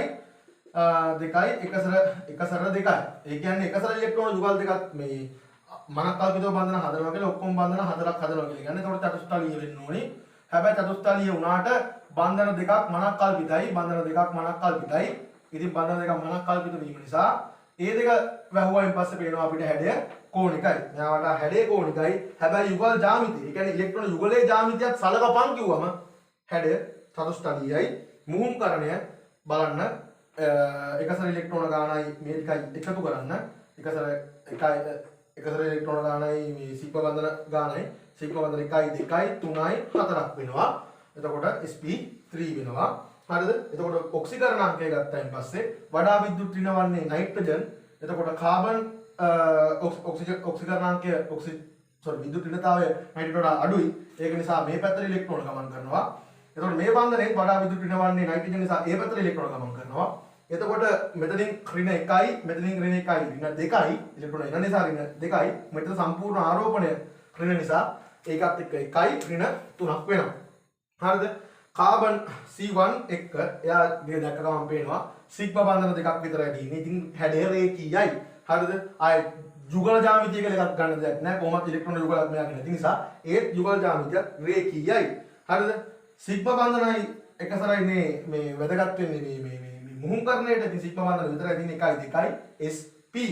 එතකොට ඔක්සිකරණ අංකය C1එහි ඔක්සිකරණ අංකය කාබන් අතර ඔක්සිකරණ මේ ඉලෙක්ට්‍රෝන හෝමාරු ඒ කියන්නේ ඇද ගැනීමක් මොකුත් නැහැ. විද්‍යුත් ඍණතාවය දෙන්නකම සමාන නිසා එතකොට මෙතනින් නයිට්‍රජන් දෙසර ඉලෙක්ට්‍රෝන පිට වෙලා යන නිසා පිටවීමක් නිසා කාබන් මත ධන ඔක්සිකරණ අංකය ධන එකක ඔක්සිකරණ අවස්ථාවක් එනවා. C4 එක ගත්තයින්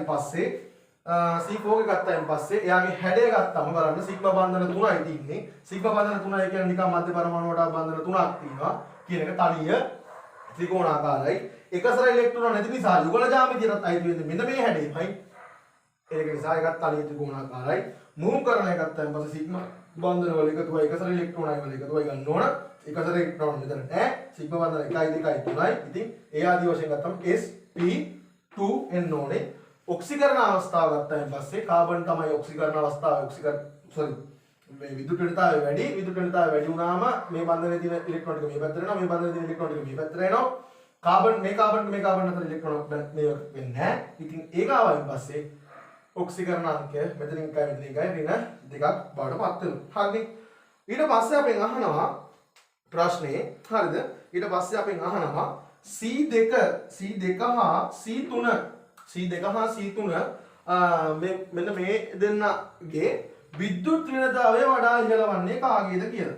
හරිද? C2 හා C3 විද්‍යුත් ඍණතාවය වැඩි වෙන්න මුහුම්කරණය වැදගත් වෙනවා. අපි මේ හැමෝගෙම මුහුම්කරණය ලියාගෙන ගියොත් හරිද?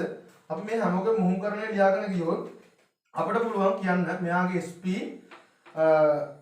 1 2 3 SP3 මෙයාගේ SP මෙයාගේ SP මෙයාගේ SP2 මෙයාගේ SP2 හරිනේ. හරි. දැන් අපෙන් අහන්නේ කවුද? මේ දෙන්න ගන්න. හරිද? සාමාන්‍යයෙන් විද්‍යුත් ඍණතාවය වැඩි වෙනවා S ලක්ෂණ වැඩි වෙද්දී. ඇයි? S ලක්ෂණ වැඩි වෙද්දී ඔයා ඉගෙනගත්තු විදිහට තීරි පාඩමේදී ඉගෙන ගන්න ඇති S ලක්ෂණ වැඩි වෙනවා. S ලක්ෂණ ප්‍රතිශතය වැඩි වෙනකොට විද්‍යුත් ඍණතාවය ඉහළ යනවා.